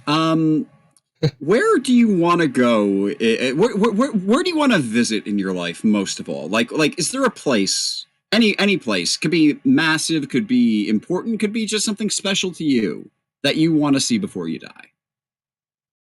I want to see the Northern Lights, honestly. It could be anywhere on the globe, since you can see them from a lot of places up north. So it could be, if I'm not mistaken, there is the northern edge of Japan where you can see them sometimes, if I'm not mistaken. So that would be a good combo to make. That would make for a beautiful date. All right, Coffee, my final question for you is, say that you're having a splendid time, a splendid relationship with your partner, Ophelia, whoever it might be, and all of a sudden you find out that they absolutely hate your favorite waifu. They call them trash. They say that if you, yeah. What do you do? How do you handle that? That invested in fictional characters, even though I might enjoy them a lot, I wouldn't care that much. Okay. Look. Actually, I would love to hear all the reasons why my partner hated them. That's interesting. That's a good What made question. them? What made them have this? What made them? opinion? What spawned this hatred for a cartoon character? Damn. that made me actually think of an actual, like, possible problem. Okay, what if your partner watches something that you enjoy, that you really love, that is like a top fandom thing for you, and their takeaway is, wow, this plotline was really offensive in this way to me. I don't really think this is something that should be watched. How do you react? Oof. I want to specify. Do they say if it should not be watched by anyone, or do they just don't want to watch it themselves? They find it uncomfortable. I mean, really, it could be either way, but the specific is that they don't want you watching it, especially with them there. That they find it offensive. That something rubbed them the wrong way. Well, I wouldn't force them to watch it, because if I'm making or asking someone to watch something, I want them to enjoy it, like, for most. And if that's not happening, well, I'm not going to forcefully just sit them down and explain them. Oh, here's why you should enjoy this. Here's why this is the best. That's not going to happen. I may be hurt if they say, "Oh, I just absolutely hate that thing that you like." There's a difference between feeling an emotion and forcefully making someone to change their opinion. All right. Anybody else have a final question for Coffee? Or are you guys good? I mean, here's the thing. Why pick, why get upset about someone's waifu, the trash waifu, when you can be the trash waifu? Ooh. All right. Question for Ophelia then. right? Because Caius and others have mentioned the whole thing about cosplaying and what they would do for their partner. Would you cosplay for your partner? Yeah, I have. There you guys go. You guys are learning more about every person in here. All right, Coffee, I'm going to drop you down real quick. Appreciate you, man, and your little soft whispers. All right, up next. Wow. You have a lot of people that want to join your kingdom, Countess. Let me go ahead. Oh, hell yeah! I welcome them. That's awesome.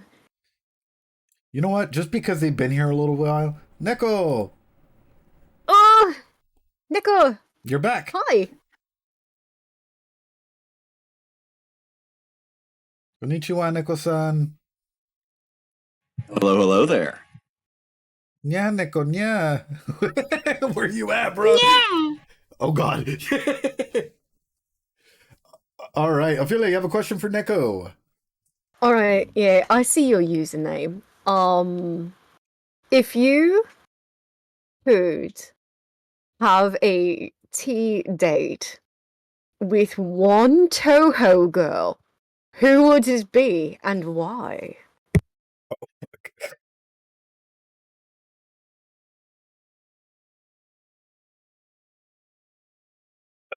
I know it's probably going to be quishy.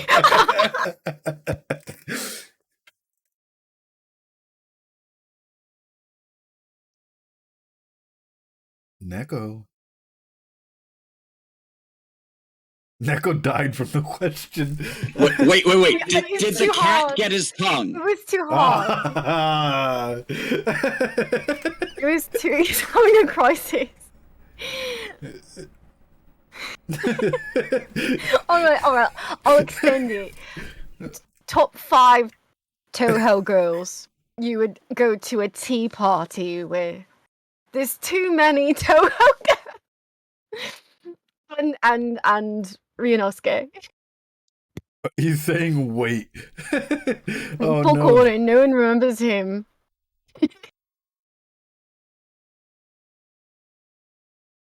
Can you hear me? No, we can't. No, we cannot. No, we can't. I'm sorry. No, Neko. Yeah. Oh, Nico. He's coming in as a strong silent type. I get the strategy, right? I'm going to be honest. Please, Neko, do you know how many times I, as a Twitch streamer, have booted up my stream ready to go? I'm talking for fucking 2 to 3 minutes straight. And then the chat goes, "You're mute. You're mute." Yeah. I'm like, what? And they're like, yeah. And well, when mic's on. No, it must be OBS. I can't pick it. It's the worst. I hate when you update OBS and it just fucks up everything. Everything is out of order. It's the worst. All right, Neko, I'm gonna give you 10 seconds, or else I'm gonna go ahead and bring someone up. Just drop you back down until you fix them. You can germinate on that question. It's not going to change. 9, 8, 7, 6, 5, 4, 3, 2, 1. I'm dropping you back down, man. Not Caius. I was about to drop Caius back down. Oh, no. I deserve it. No, I think you're sending me back to hell already? I was looking at your beautiful face, and I'm like, I can't.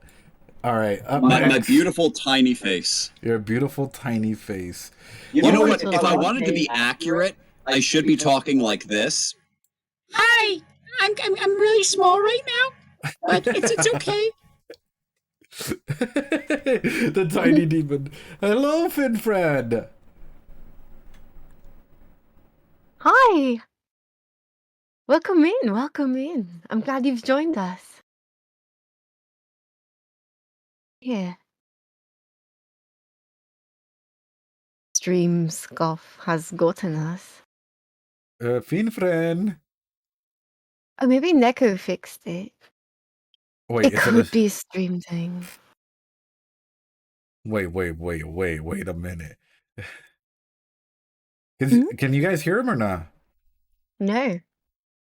Can you hear him? Can you? No, I wait. That would have been weird. Not at all. Yeah. Oh boy, stream scuff, everybody. Yeah. Discord It scuff. was inevitable because Discord scuff, yeah. Nico has been heard in general. All right, Fin, I'm quickly dropping you back down then. And I think hope it's the chat, maybe? All right, Neko, let's see. Neko-chan, are you there? Yes. Yes! Yes! We did. I have to shove my fucking mouth near my phone just for it to work. Why? Oh, I'm so glad it worked. Alright. All right, next contestant. No! I have to ask my Toho question! I to answer the first question. Yeah, the obvious top one. The obvious one is Koichi for the tea party, and as for like top five though characters you mentioned, I suppose I could go for like my favorite ones. So Koichi, Yomu, Shion, Seija, and Moko. Oh my gosh, I have a Yomu magnet on my fridge. Ooh. Yeah, I do. I love Yomu so much. Those are good. Those are base choices. So I have a question. Okay. You're dating a VTuber, and things are going really, really well, but their career is picking up, and they are streaming more and more and more often. What do you do to find that to make sure that you guys still have the time together? Ooh. Join the stream. Join the stream maybe for like chat or like I suppose if like collabing maybe, I don't know. So let me go ahead and follow up with this question. You start noticing that like they start hanging out around a person that you kind of get bad vibes from. How do you address this with them? Oh.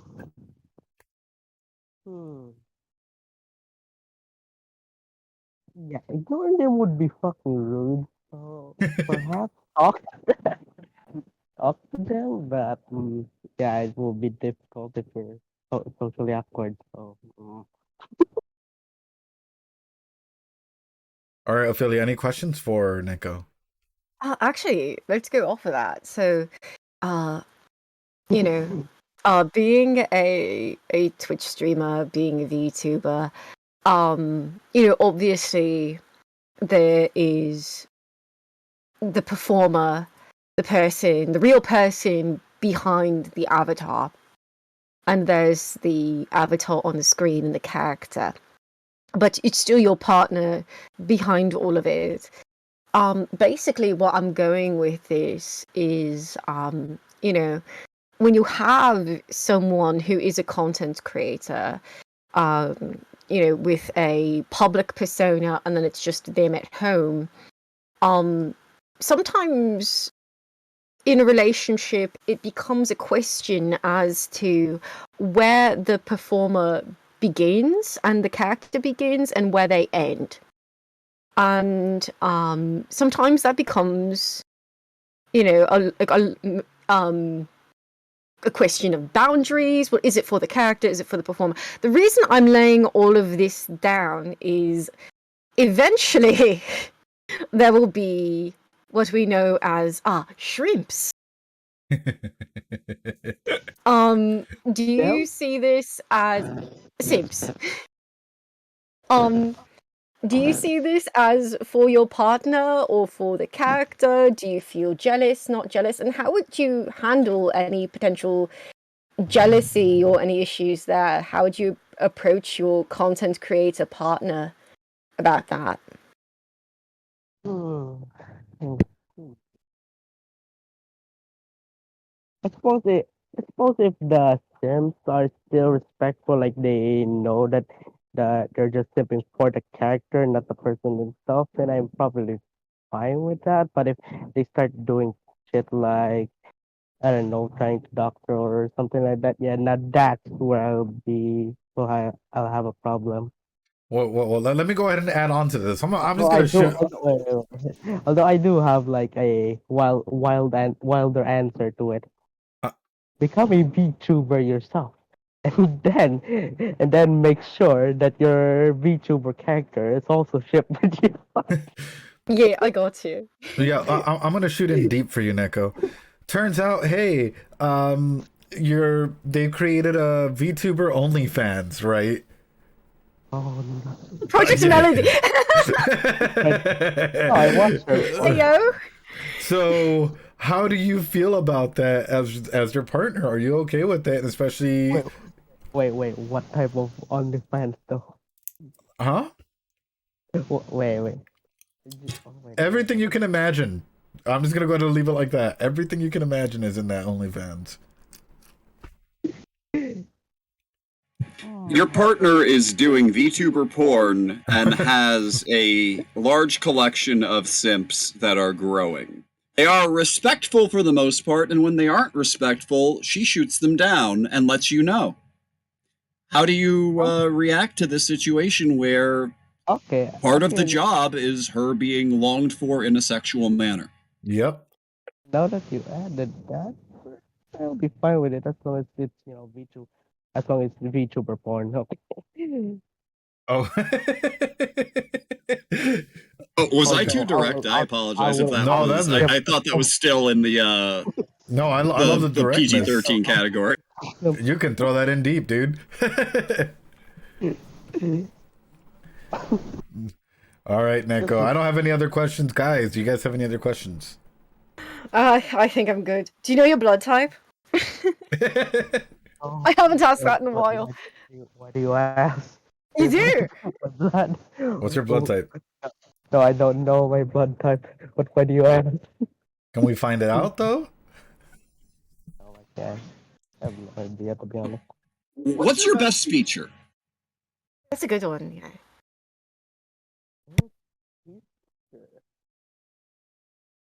I suppose being wholesome in games. Does that count as a good feature? Okay. Being wholesome in games. Yeah. I can see that. I like can see that. wholesome. Yeah, I like that. I actually like, because I was about to say, give me one that's not physical. Yeah. So I really actually really like that answer, that it was actually personality based. All right, Neko. I'm gonna go ahead and drop you down. Appreciate you, man, and stay tuned. All right, let's see. Haneko Fanatic. Hello, Callan. Bing bong. Hello. Hello. All right, Callan. I'm gonna start it off. Hey, who do you think has been the weakest contestant so far that you've heard? I have no idea. I mean, it's really interesting, but I myself don't really know much about myself, so you know. That sounded like evasion, but all right. Go ahead, Ophelia. Take the first question. All right. Sure. So, trying to think of something good. All right. Let's say you've had a really stressful day at work. What is something that can help you decompress for the rest of the night? I mean, I do listen to ASMR a lot to decompress.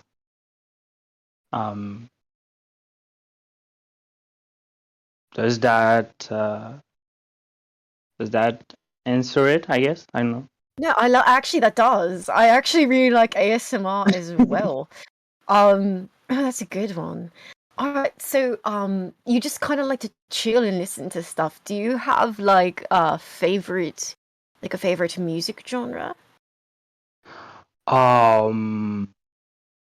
Anything Japanese goes, I guess. Yeah. Okay, that's awesome. What is your favorite song?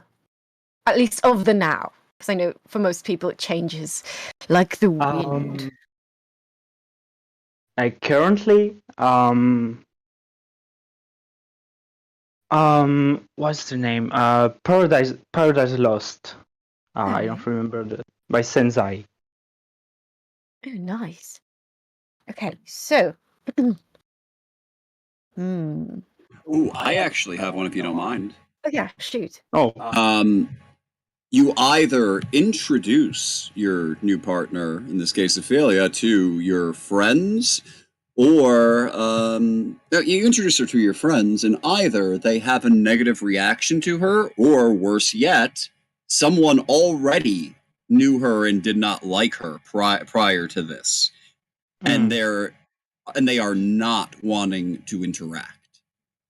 No communication, no anything. They do not want to interact. These are very close friends to you. Very close. You've known them for years.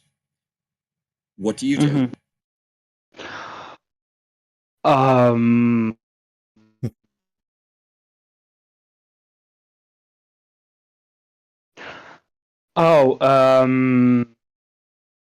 yeah, I don't know. I guess I would probably still try to stay in contact with them, but I don't know. Oh, I mean, I would stay with my partner, of course, but I probably would. Oh, I don't know. All right, Callan, I have a question for you. Mm. All right, you're taking Ophelia out on a date. Where are you taking her? I mean, Taco Bell should be a good place to start with. I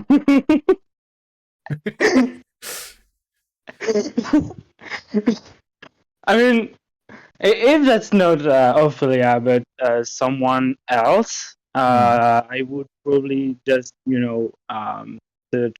ask them what they're comfortable with, and probably go with that. All right, So, I'm gonna jump in again and say, Callan, you guys are at a club, at a bar, somewhere getting blood, getting that blood drink or whatever you guys need to get. Boom. Yeah. Hey, they're wasted. They're beyond wasted. How do you take care of them? I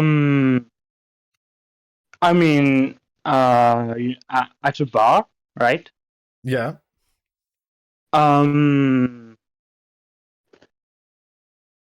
And I'm drunk too, or I mean, you're not as fucked up as they are. I mean, I don't know. You are the safety net at this point. Yeah. Yeah. Yeah, I would probably just stop them from drinking any more than that, and go home, and maybe trying to make it slow but sure, so that they're not too stressed by that. I don't know. I haven't really been to bars with friends or partners or anything, so I don't really know how it works. I can make this unfairly really difficult because this is an answer I don't. This is one I actually would have trouble answering. Oh. Okay. Same scenario. And you're at the club, and your partner is way too wasted, unsafely wasted. You guys, unsafely wasted. She not only does not want to stop and not want to go, she's mad at you now and wants you to go. Oh. What do you do? I mean, I'd probably force her to go home, because that's for their sake, and it's not really. I mean, if they hate me for like 1 or 2 days because of that, I mean, I'm fine with it. We can just reconciliate another day. It's better than them not being able to reconcile with me anymore because of things. No.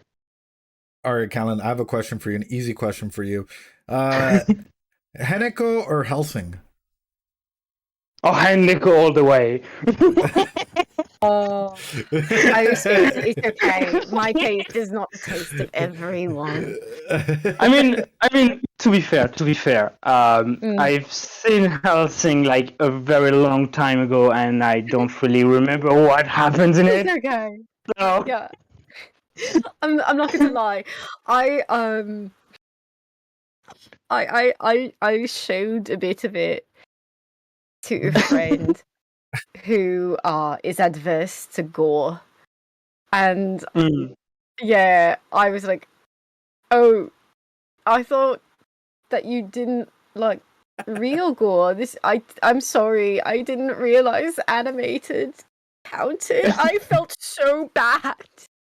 Oh. I would have been more considerate.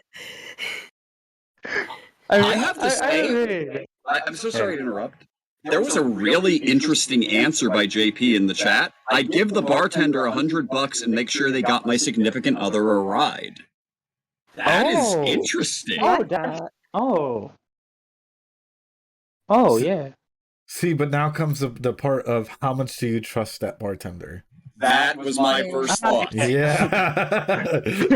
I mean, if it's a friend, then yeah, sure. I mean, but yeah, I think at that point you're desperate. Yeah. Yeah. But all right, any other questions for Callan before? I think I'm good. All right, Callan. We're dropping you down to general, and we're bringing one other person up. Oh, I feel like you're popular. Yo, do you need a quick little break to go to the restroom, guys, or anything? Wait, what? Do you need a little break to go to the restroom or grab some snacks or anything? No, I'm good. All right. Then let me go ahead and yeah, you're quite popular. That's quite a number of people that are coming in and out. Let's see if Finfran's ready. Glad. Hello, Finfran. Hello, can you hear me now? Oh, there we go. Yes. Yeah, we can. Yes. Awesome. Yeah, yes. Right. I'm going to start off the gate quite hard. By the way, I'm so glad you joined. All right. So, if you, let's say that you and your partner is doing something that maybe it's like a habit or certain behavior that you don't really care for, right? It's getting on your nerves or it's bothering you, making you uncomfortable. How do you go about addressing it, and how soon do you address it? It would take me quite a while to address it because I'm not really good at communicating my feelings that well. And if I'm doing something with somebody that I'm not really a fan of, I would usually zone out. I would not think of anything. My brain would just go somewhere else. Right. So, like, even if it's like your partner, like, okay, here, like, let's say your partner, let's hypothetically you're living together, and they keep forgetting to do some assigned chore that you entrusted them with doing. They just keep not doing it or don't want to do it. Something. Yes, and it's your partner, it's your love interest. How do you go about communicating that in the relationship? Like, do you just kind of maybe wait a while, or do you address it right away? I'd remind them right away, but if they still forget about it, I just do it by myself. Gotcha. It's not. There's no wrong. I just woke up. No, you're good. You're good. So I was just curious. I appreciate the honesty, actually. Yeah, the honesty is amazing. Yeah. You're very forthcoming just off the bat. You don't hesitate, actually. I really, really appreciate that. It's actually making it really difficult for me to figure out what to ask you because I'm like, oh, you're just forthcoming. So, Finfran. Oh, it's not too hard to get me flustered. Don't worry about it. Well, I'm about to try and get you flustered. I love you, Oh. man. And a big part of growth is trying to go ahead and deal with some of the uncomfortable positions that we're in at times. So my question for you is, I think a big portion about a lot of relationships, healthy relationships, is that you can be silly in them, right? So are you comfortable saying maybe cringy things like ara ara or uwu with your partner if they so wanted to? I would just melt. You would I just would Good just answer. melt. I would not be uncomfortable, but I would just turn red. I just wouldn't say anything. Okay. All right, all right. Oh, sorry, what was that? I'm sorry. I didn't know what happened. I blacked out for a second there. Anyway, Ooh, you good? What scares you more than Are you anything else? getting water? no, I oohed Oh, and then ooh. pretended I didn't know. I didn't even hear you say ooh. Wait, do it again. Oh What? yeah, no, I did it real fast. Oh. Oh. Yeah, that was Oh god. me. And just like Get that, you a Fin girl who Fan's can red. ooh and ara. Oh. Yikes. If everyone is cringe, no one is cringe. True. Actually, very true. Great. Now you have chat going to heaven. Like, what have you done? We want them in hell. Wait, you want to see him really? Huh? You want to see really? Okay. Ara ara. God. Drop Doritos. Drop Doritos, Drop chat. Drop Doritos. Give me Doritos. Doritos. Come on. It's Dorito time. I'm dying. Thank you forever.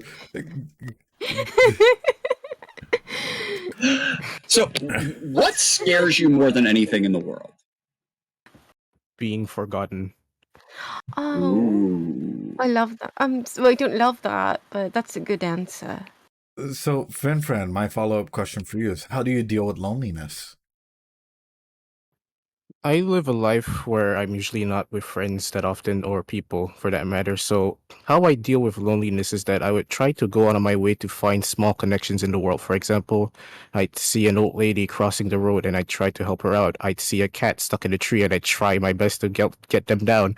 And usually these little endeavors, they would usually end in failure. But when it's all over, I just hope that they just think about it someday, like, oh, that guy was an idiot. Oh, that guy, he was actually kind of cool. And like, it's just these small, tiny connections to the world. That's pretty much what I live for nowadays, because I honestly don't think I'm capable of making any meaningful connections because of how bad I am at committing to them, because I just can't focus sometimes, and I just say the most insensitive things when I get too comfortable.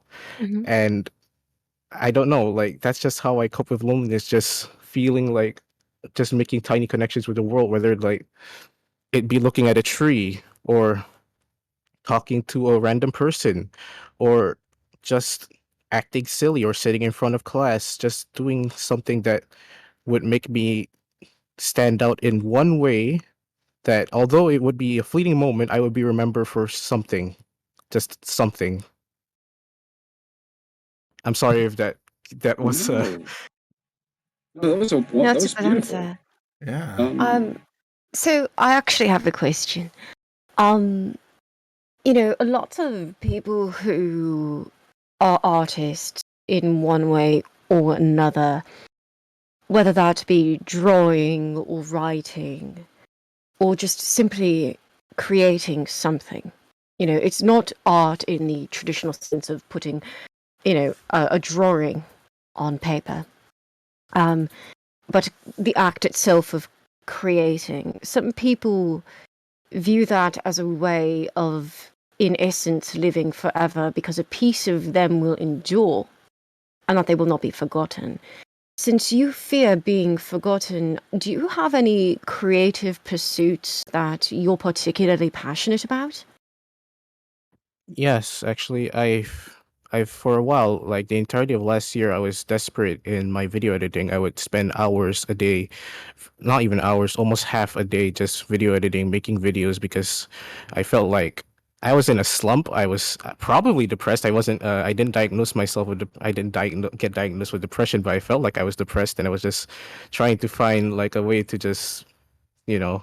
As one time there was this one time, Euro Brady said that he'd want people to see his frustration and struggle, and I kind of wanted to do that at some point, so I just like spent almost half days just editing, making videos, just not talking to anybody. But eventually I just got so tired of it. But yeah, because nowadays I do like very small projects. Like, for example, I've been getting into drawing again because I don't know, it just feels nice. But making things to be remembered, they're hard if you're very passionate about that thing, and if you're really insecure about how people will remember you by. Mhm. And I feel like I'm not really good enough yet to make something that will truly represent who I am. So I just make tiny things like, oh, I make this one small drawing that I'll keep to myself. I'll make this small video that I'll keep to myself. And I'll just keep making those until one day I feel like I can make something that'll represent me the best, and then I'll just leave it out there for people to see. So, because I'm hearing a lot of this, Fran, in terms of, you know, legacy and stuff, and especially when it comes to frustration, I think, and this is not me like shitting on any point, it's just when it comes to situations like that, you know, I guess the overall thing that I'm gonna get to is, do you love yourself? Because overall, a big concept that I often hear when it comes to legacy work is like, for example, your frustrations, and like, you know, let people see your frustrations. But how can you know you're frustrated if, for example, you don't even know what it like? You know, you're not even able to go and recognize like, hey, I'm too stressed out, or hey, I'm struggling with this, or what certain other aspects in your life. Like, let's just start with the basis. Like, do you love yourself? My counselor asked me this question, and it took me quite a while to think about it because, as much as I want to say yes, I don't think I've passed that threshold yet where I can truly say that I love myself, because I don't see myself as a person worthy of being loved by anyone or even myself yet. So, no, not really. That actually makes me think of a follow-up question that I was going to ask before. Do you think that if someone who actually did get you, or was starting to get you, because you know you can't really get someone until you actually communicate with them fully, um, if they reached out to you enthusiastically to connect with you on that sort of intimate personal level, do you think you would let them? That's something I actually am afraid of as well, because with how much I look down on myself, I'm afraid that there's gonna be at some point there's gonna be someone genuinely trying to connect with me, and I'm just gonna just assume it was just another work related thing, or just another another how do I say this? Mm, like, that's what I fear the most, is I fear hurting people, because I know me, and I can really hurt people sometimes, and I just fear that maybe one day when someone thinks that I am actually a person worth getting to know of, that I somehow push them away and hurt them. I'm curious. So the phrasing on that, are you saying that because other people have told you like, oh, your actions hurt people, or is this something that you've come to on your own, like the like this opinion? Uh, it's something that I think I came up with on my own.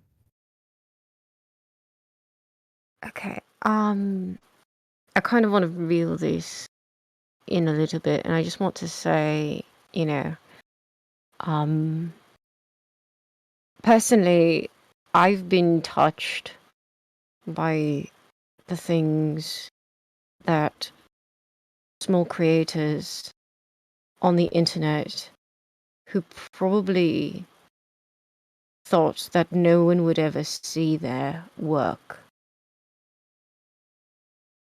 created. And I've gotten sad when that person stopped drawing or stopped writing or stopped making videos. We are our own worst critics. And there's no such thing as being good enough. It's the hardest thing to accept because we're so conditioned as people to be hard on ourselves. I have a friend who put it, because if you know me, you know I will talk myself down. I'll put myself down all day, right? But there's a difference between being good and being skilled, having experience doing something, and just fucking creating something and putting it out there. What you're putting out into the world is good. Because you had the nerve to put it out there in the first place. Yep. You, even if you don't make it public, you had the courage to create something. If you have a journal full of stories or poems or sketchbook filled with sketches that came from your head, you're still creating. That's still good. And there's something I... Oh, sorry. I'm sorry. I didn't mean Oh to no, interrupt I'm so you. sorry. I didn't mean to cut you off. You first. But I just want to say there are probably more people than you realize, nor would care to admit to yourself, who are touched by the things that you make. It's true. Yeah. I feel like you need to hear that. I think a lot of people need to hear that, because this is kind of going into a direction, and I felt like it was important to touch on that. I just realized I derailed this. I am so sorry. No, This was No. supposed to be Not at all. This is a channel where we talk about psychology. You're 100% on point. This is a game, but you know, this is what happens here. We talk about heavy things. You're Yeah. okay. You didn't do anything wrong. And honestly, if you ever want perspective for your creations, next time you go into a museum, look for day-to-day items. Look for like the bowls that people made, or the things that people put up that were for themselves or that were for the people around them, and how they're being appreciated for the artwork that went into them, the styles, the craftsmanship, and how they're on display and being appreciated. And it's sad that sometimes things aren't always seen when you want them to be. But and my God, it's not always fair. But Yeah. someday, all of the things that we have written and put down and put somewhere are going to be dug up. That there are going to be archaeological digs. There are going to be things picked up. There are going to be people going through old hard drives 1,000 years from now. Things don't end. They move on to new forms. Finfran, I Absolutely. Oh, sorry. No, go ahead. Go first. No, go ahead. I was going to say something to lighten the mood slightly. Sure. Sorry. I was gonna say, Finfran, I hope you know that, like, genuinely as a person, thanks for being vulnerable, because it takes a lot to open up and be honest and be upfront with a lot of the questions that we were asking. So I genuinely appreciate that from you, and I hope you know that, like, as a person, I think the whole community loves you as an individual, and like we respect you. And for as a matter of fact, I think you being as open as you are is an amazing segue that helps other people open up as well, Finfran. And no one can ever thank you enough for being the you that you are. And if anything, you were braver than I would have been. I would have made more jokes about it. Exactly. So, Finfran, just know that we love you, man. We appreciate you. I'm sorry for dampening the mood and not making any There's no jokes. sorry. Oh my You were gosh. fantastic. I was just going to make a joke about what Caius said and how they're going to find our dojins in 100 years. Yeah, that's Oh. that's the direction chat went. Oh God. That's the direction where my mind went. We have to burn them. The future can never know. You guys will not find my Yuri voice acting stuff out there. Chat, no. All right. What's up, bro? I'm stuck. You're what? Nothing. Appreciate you, FinFran. I'm gonna drop you back down to general, man. Wait. There's some Yuri voice. Yeah. There's some professional Yuri voice acting stuff that I did back in the day when I was doing some voice acting stuff. And Awesome. yeah, good luck. That's all I gotta say is good luck. You might have heard my voice and not even know. Anyway, up next. Ooh, okay. We're down to I think the final two here. Grim. There's a final countdown. Grim, I like your profile Grim. picture. Hi. Where are Billy and Mandy? Shoot, that was a reference. Oh yeah, it's Billy Joey. and Mandy. Oh. Grim. Hello? I think I might have broken with the Hello. reference. Yeah, I think you broke the chat, Caius. I So, do that sometimes. I hope you're having a good night. Thank you so much for waiting. Apparently this is a long line. I've actually not seen any of the previous dating streams. You're I fine. didn't know they existed until this. We Yeah, would man. have watched them. Like, this is fun. People go hard, man. As I said, like, because I know I was messaging both of you, and I'm like, dude, it'll be fun. It's a great way for quite literally them to get to know a little bit more about you guys in general, but also it's like we go pretty deep, like unknowingly. We've gone deep tonight. We got really far. You have a great community. I just really have to stress that. Like, everyone has just been phenomenal. Oh, thank you guys. Your communities are amazing as well. I hope you guys know. Anytime I jump in, it's like everyone's all friendly, so I appreciate it. We're family. Yeah. Olive Garden, when you're here, you're family. Ohana means family. You Vin Diesel. All right, Grim. I suppose. Question time. Yeah, question Grim. time. Ah, yes. Okay. All right. If you could, let's say that we have a day in and we're playing some video games. What is a good co-op or multiplayer game that you would want to play with me? Ooh, wonderful question. Okay. Some good co-op games. Now, are you more of like a party type gamer, or are you more of like a well, I suppose this is more personal because I go in two directions here. For me, it's either a survival game like The Forest, or it's more of like a fun, enjoyable game like Super Mario or something. I literally do both. Oh, well, there you go. Because my Yeah. preference leans more towards survival games because I like that sort of like cooperative building aspect. That sounds like fun. Absolutely. So what do you like about the survival genre that draws you to it? I think it's the sort of how far off it is, the sort of uncanny valley between realism and fantasy, where it's like realistically no one's going to go out into the forest and make like a hut for themselves and live there for a year, but you theoretically could do that. It's something that's possible. So I like that sort of treading the line between realism and fantasy, where it's like, yeah, it's a fun thing that you could imagine yourself doing, but probably never actually would do that. On that, so sorry. Oh, I think we might be going in the same direction, actually. Probably. Ask what you're going to ask, Caius. I'm kind of curious now, actually. Okay, okay. I was going to go in the traveling direction.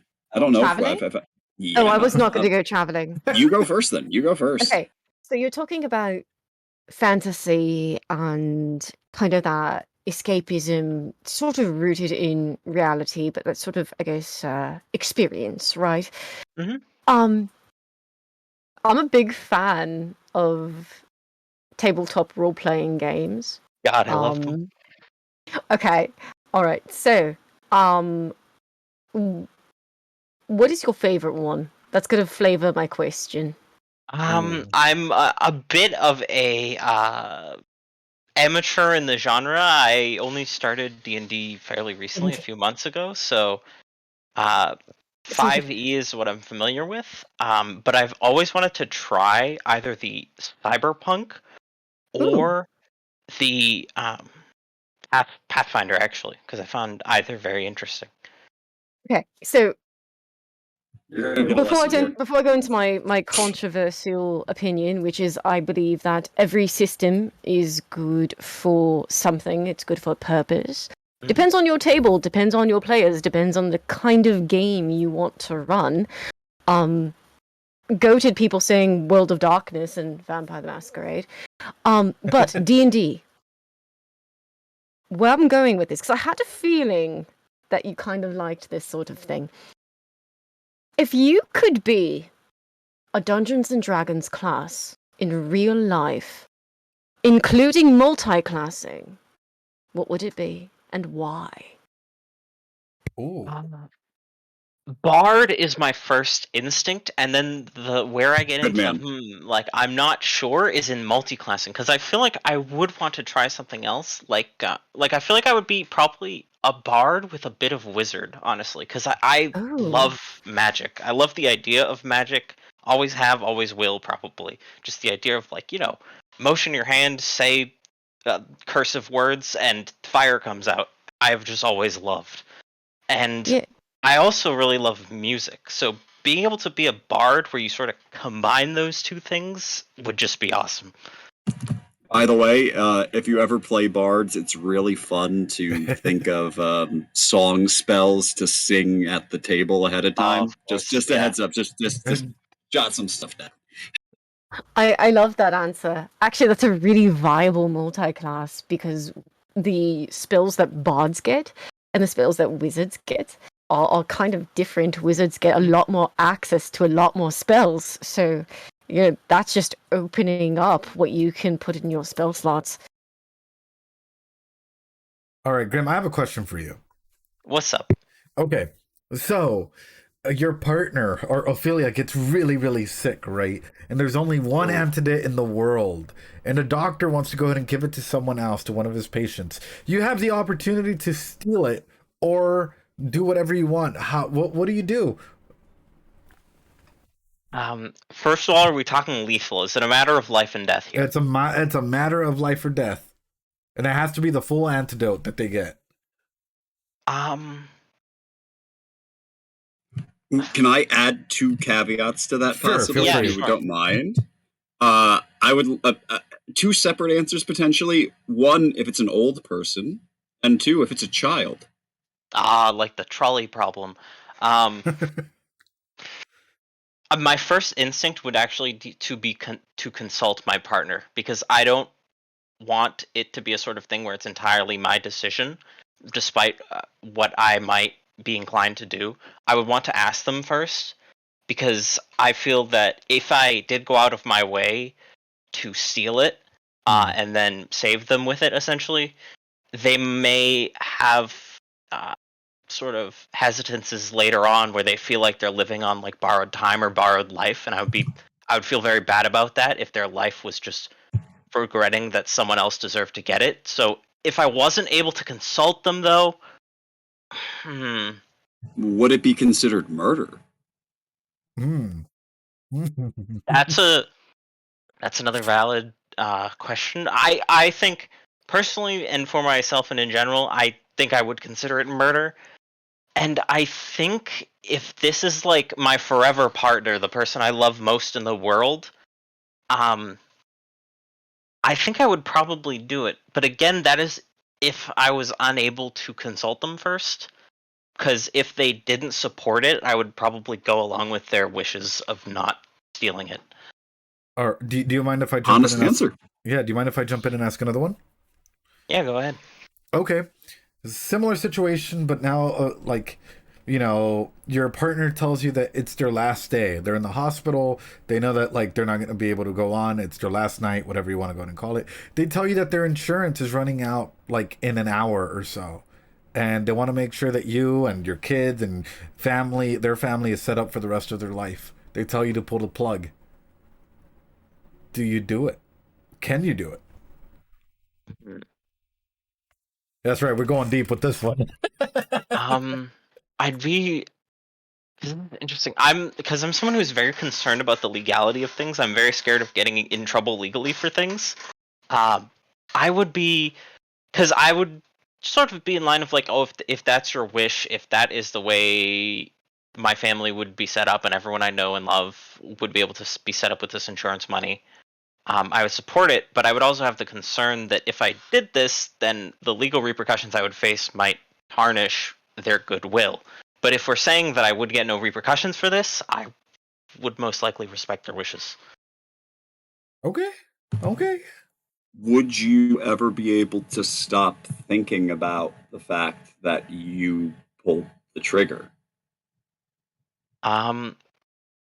No, but I think very quickly the next thought that would follow would be, this is what they asked for, and I have to respect that. All right, Ophelia. Any questions for Grim? Oh, oh man. Okay. Wow, that went to a direction. Yeah.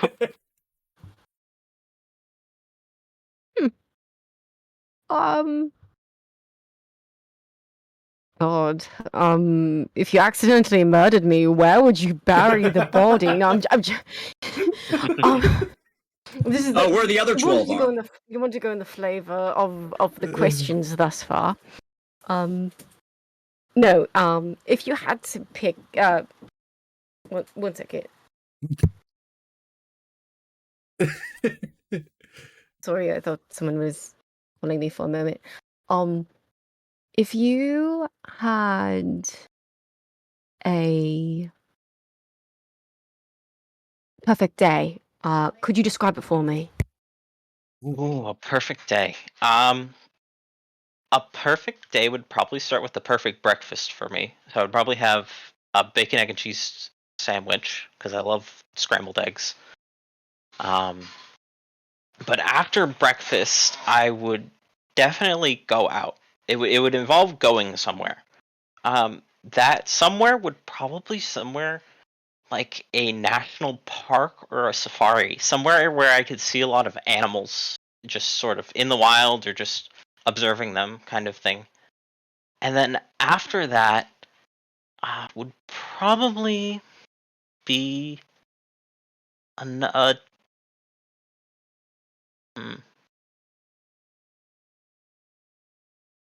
I think it would probably be for lunch. It would be like a nice cafe place. I love a good cafe, preferably with some like nice scenery overlooking like a park or something. And I would just get like coffee and a pastry. And then after that, I would go somewhere else, like an amusement park. I don't go to amusement parks that often, so I sort of value them highly in my mind.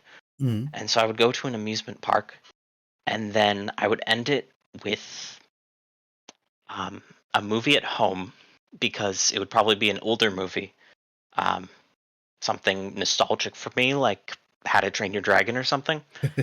And then I would probably cook dinner for myself, because I enjoy cooking. So as opposed to going to like a fancy restaurant or something, I would prefer to eat something that I made. And I don't cook dinner that often, so I'm not that good at it. But I would like to certainly try and get that experience in. And then after that, it's sort of just watching YouTube and playing games until I get tired and fall asleep. Oh. Very nice. All right, Grim. Hey, thank you so much for the answers, man. I'm gonna drop you down, and I think I'm gonna bring out. I'm gonna go with one last one, guys, just because it's been quite a few of you guys that have been quite active. Mm-hmm. Wow, Cloud Monkey. That's been something. It's been fantastic. It's been a journey. Actually, Saugus or Cloud Monkey. You know what? I'm gonna do something spicy. Oh, we're really getting spicy. All right, boys. Can you hear it? Can you hear us? No. Yes. Oh no. Oh no. We're speaking to nothing. Cloud Monkey. Hello. Cloud Monkey. So, is a cloud monkey a monkey that lives in a cloud, or is it a monkey that is composed entirely out of gas and water? Couldn't it just be cloud computing monkey? Or that? Oh, All right, there's guys. a lot of Oh. varieties. So we're gonna ask you 3 questions as you go through in order to make sure that everyone has the equal chance. Ophelia, what's the first question that all of them have to answer? Okay. All right. So, what is one? I know I've asked this before. But what are your long-term goals for the future? Cloud monkey. What?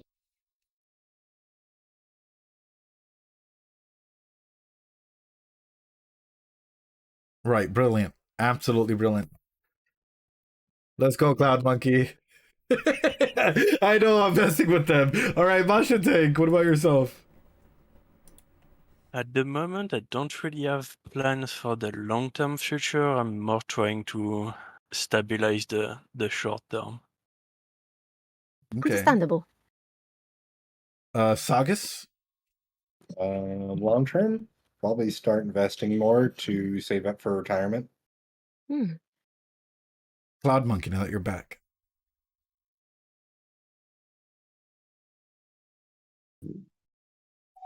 Yeah, we can hear you. Hello? Hi. There we go. There we go. The monkey has Hi. returned from the clouds. To answer the question earlier, it was a monkey on a cloud. Just Ah. for clarification. So, like Goku. Also, pretty much, Yeah. yeah. Goku style. Ophelia, what was your question again?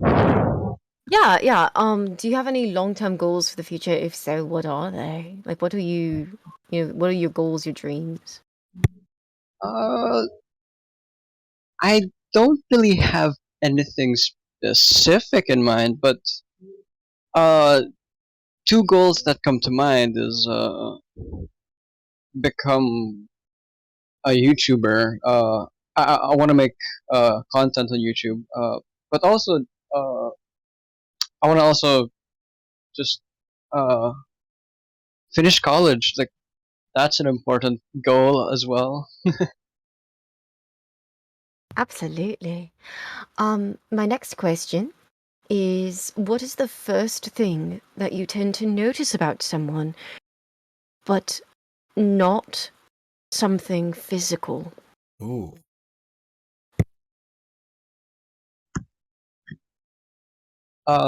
Well, I would have to say someone's speech pattern or their accent or how they talk.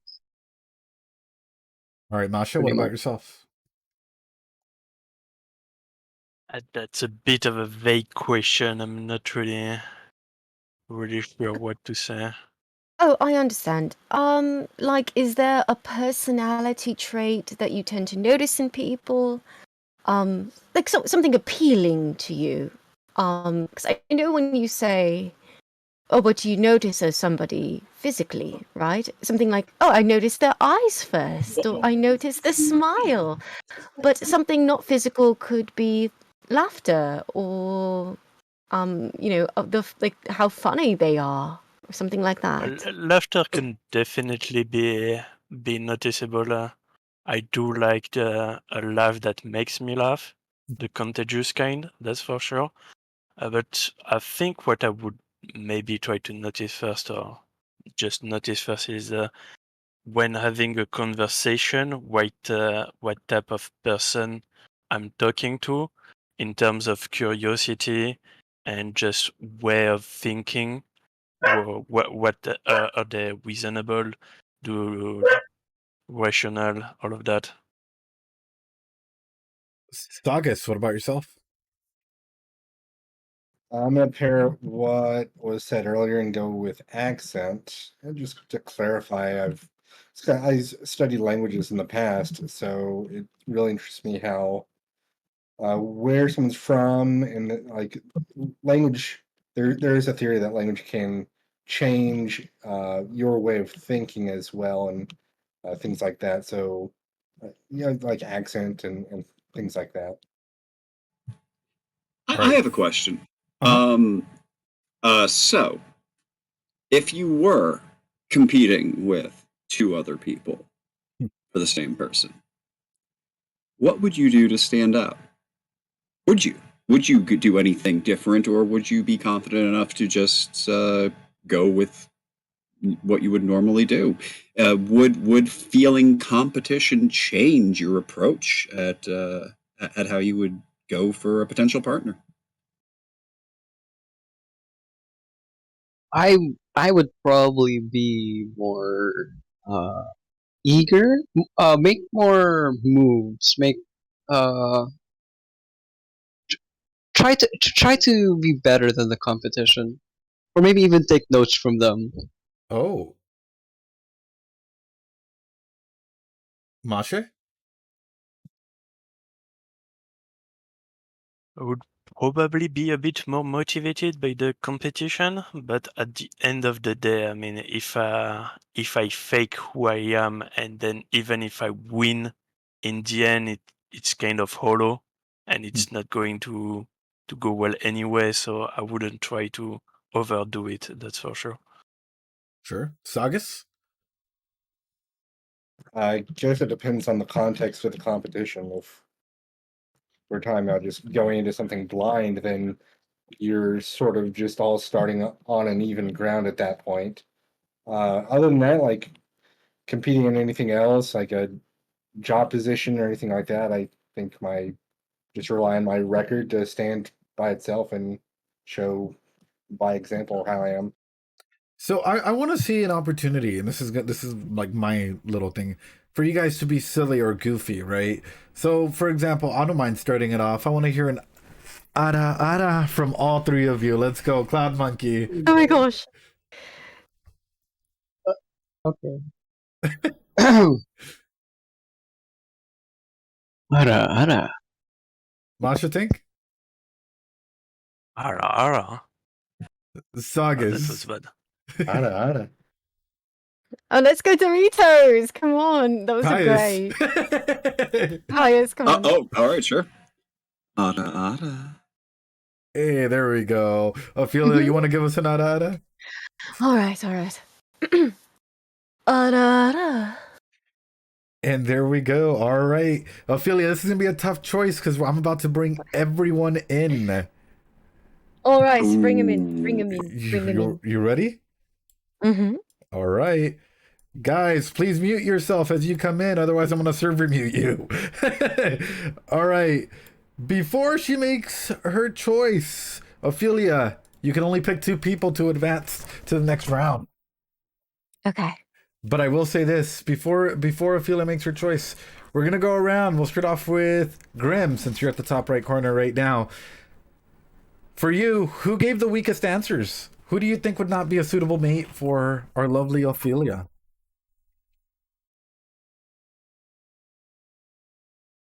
Good question. I'm going to. I'll say oblong toast. Okay. Oblong. Callan, who would you say? Probably myself. I have no confidence in myself. Oh, fair. Coffee?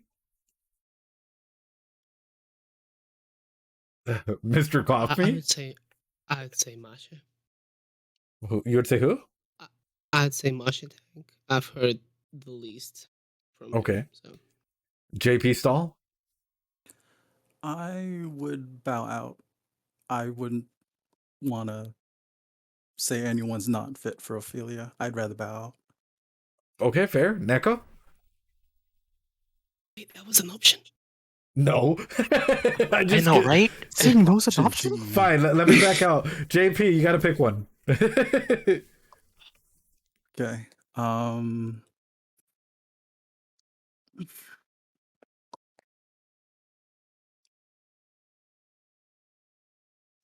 Dang. Don't think too hard about it. No one's gonna take it personally. They promise. Just point the gun and shoot. Roll a dice. Grim. Okay. Neko? Neko going once. No? All right, I guess we'll get back to Neko. Sema.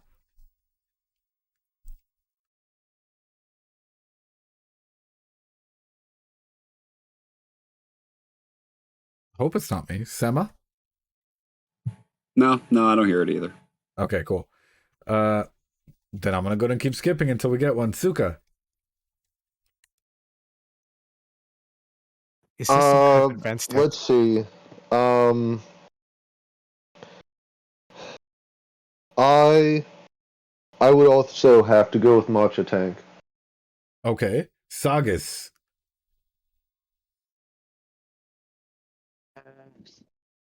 I can't really make an informed choice because I wasn't listening the whole time. Is it working? It is. If you had to just pick one, though, at random, feel free. Okay, to be honest, I wasn't paying attention much, but I suppose Oblong, if I were to pick one. Okay, I guess Neko picked the oblong. Sagas, what about yourself? So I just choosing randomly since I wasn't listening the whole time. Sure.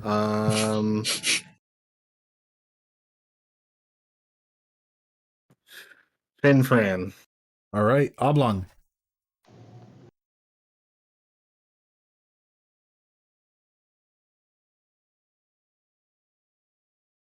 Going once.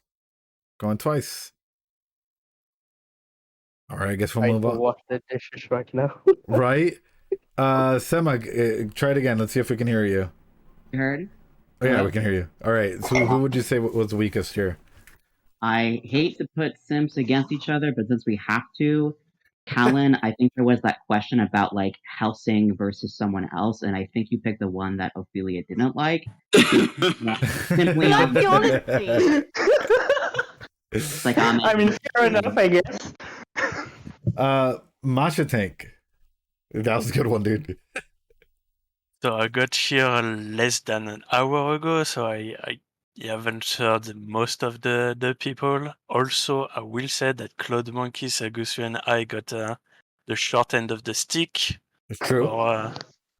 For the time that we got, so I'm going to throw Ed under the bus for being a wizard and not giving a proper chance to everyone. My thing is, I'm not participating. I'm not a participant in this, so I can't be picked, brother. I'm dying. Doesn't matter. Holy Load shit. that gun and shoot, boy. Okay, boy. All right, Fran, what about yourself? I prepared a wheel and I spun it and it landed on me, so me. Oh, Fran! I respect that. That was incredible. Cloud Monkey, what about yourself? Same as Masha Tank. I was only here like maybe like the last half hour of this, so I didn't Right. really get to hear anyone, and I didn't really hear anyone give bad responses exactly. So I'm gonna just say myself because that's the easy answer. All right, Ophelia, it's all come down to you. All right. So the first person I will be picking is drum roll, is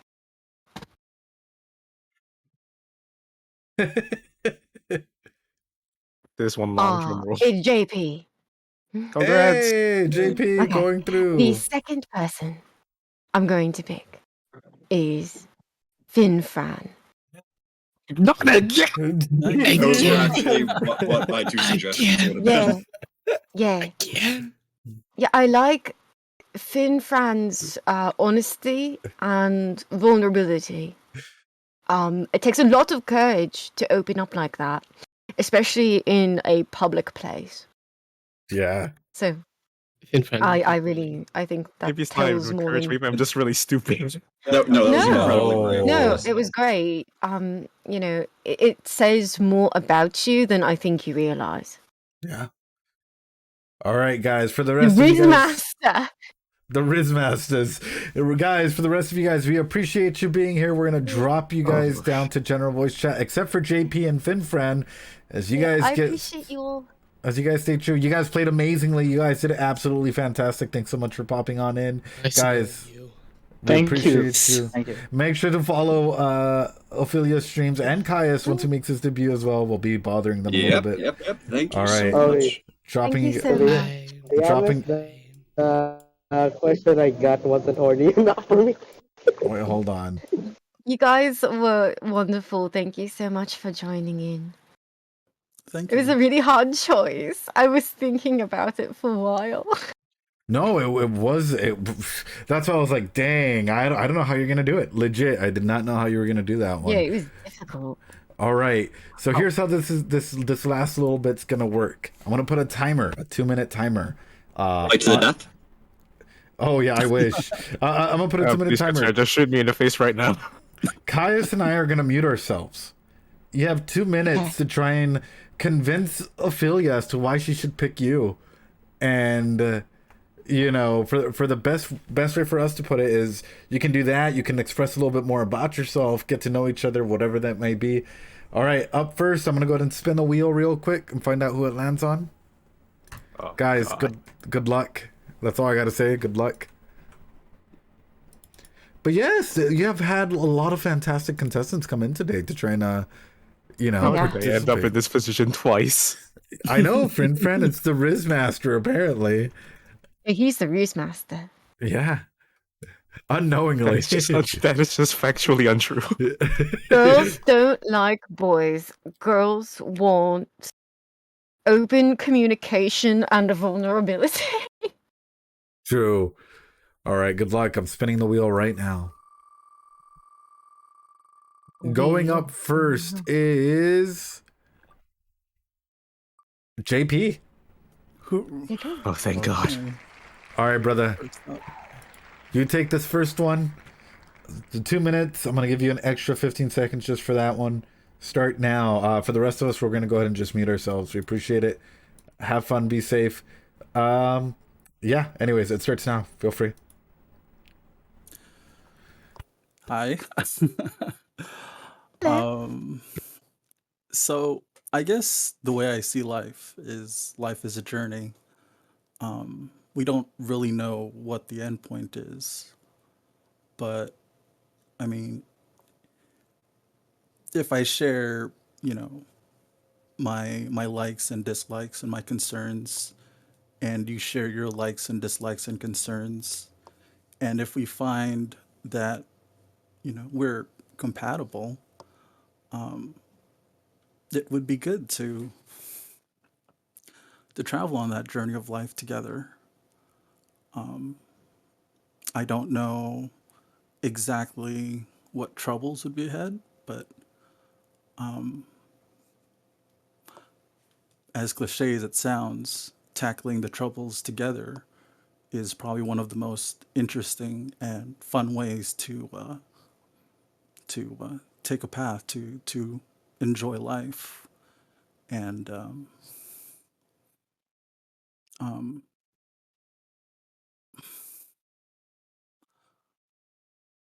I mean, I don't anticipate everything being perfect. Nothing ever is. If life was perfect, it wouldn't be interesting. I always saw that, you know, you're good friends with somebody when you really argue with someone like passionately, because, you know, that's how you know that you care about the other person's opinions and you want to convince them, but also being open to other opinions as well. But anyways, yeah. Yeah, life is a journey, and traveling on with someone interesting would be fun. That's it. I love that. Thank you. Finfran, you're up. All right, let me go ahead and mute him. Fran, you're up. All right. So I'll admit I don't know you that well, but based on what I've seen, based on your speech about art and being remembered, I can tell that you're a very interesting person. I'm honestly interested in learning a lot more about you, and it would be an incredible journey to understand you more. As someone who is willing to protect you, I would do my level best to support you in anything you do. And as a person, I may not be able to do that very well, but I'll have you know that I'll do my best no matter what.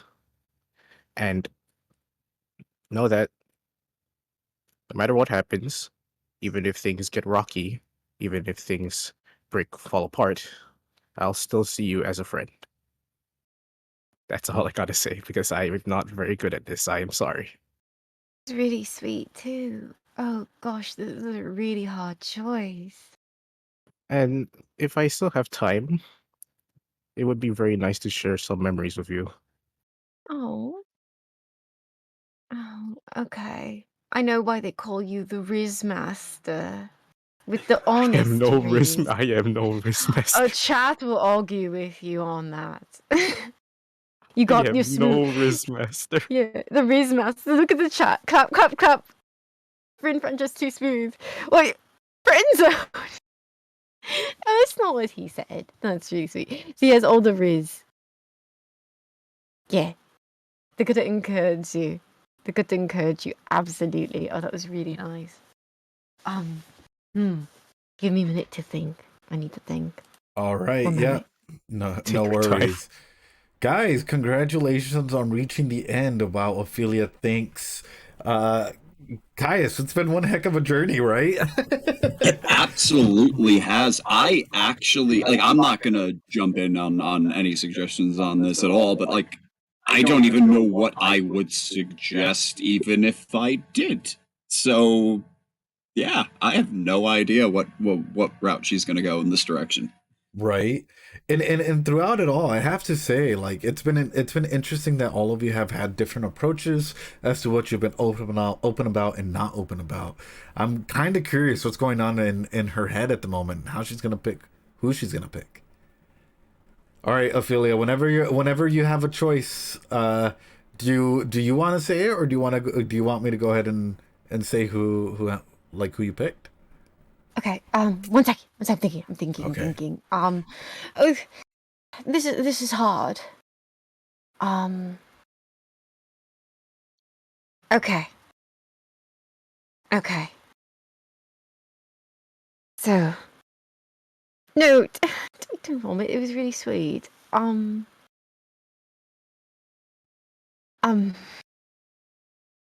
Okay. Friend fan. You are truly the master of smooth and honest Riz. You are very honest, forthcoming, and I know that you're very hard on yourself. But I want you to know that you have no reason to be. And the voice in the back of your head saying that you're not good enough is wrong. JP, oh my gosh, you seem like such a sweet and fun person. You know, both of you, honest responses. JP, you seem super thoughtful. You seem like someone you could have a lot of fun with. So this is a very difficult choice. Ultimately though, I'm gonna have to give it to the Riz Master Finfran. I can't say no to that. Finfran, congratulations! Finfran! Yeah, oh gosh, it was one of I literally I could don't know not how I decide, feel. but your vulnerability and courage to come up here today, and the absolute respect you both of you had, the honesty both of you had. It was so It great. was so great and so wonderful. You're both wonderful people.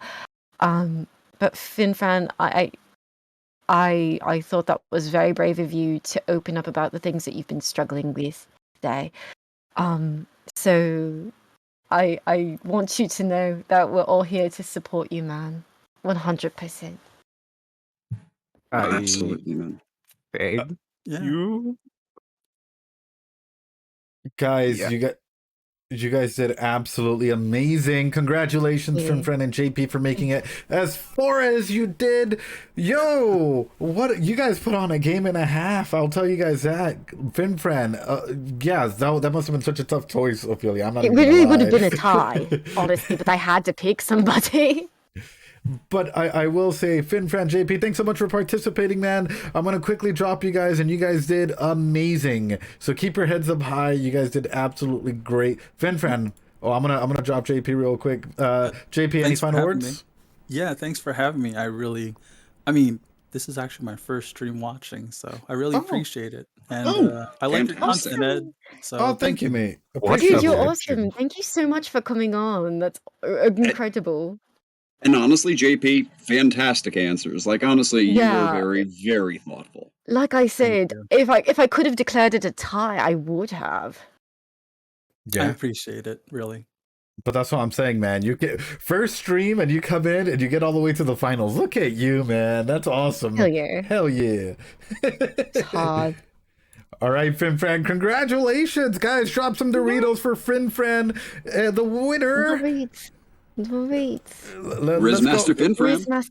Rizmaster Finfran here, guys. Drop some Doritos for Finfran. I will say thanks so much for following Vicree. I did see that. And torturing everyone by making everyone choose them. Yeah.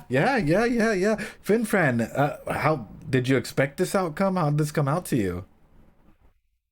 Well, I woke up this morning, just didn't really know that. I thought that this stream was going to be a lot later than it was. So I just walked in, just saw this, and I thought, the last time was rather fun, even though I said a lot of cringy things.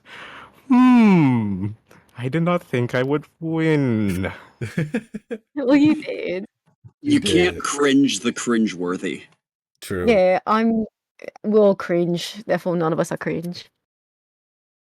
But with that, Finfran, yo, I appreciate you so much, dude. I know you were a little hesitant at first to be able to like jump in, but dude, that's what growth is, dude. You gotta take on like the uncomfortableness, dude. And you stepped up and you showed your vulnerability. I'm proud of you, man.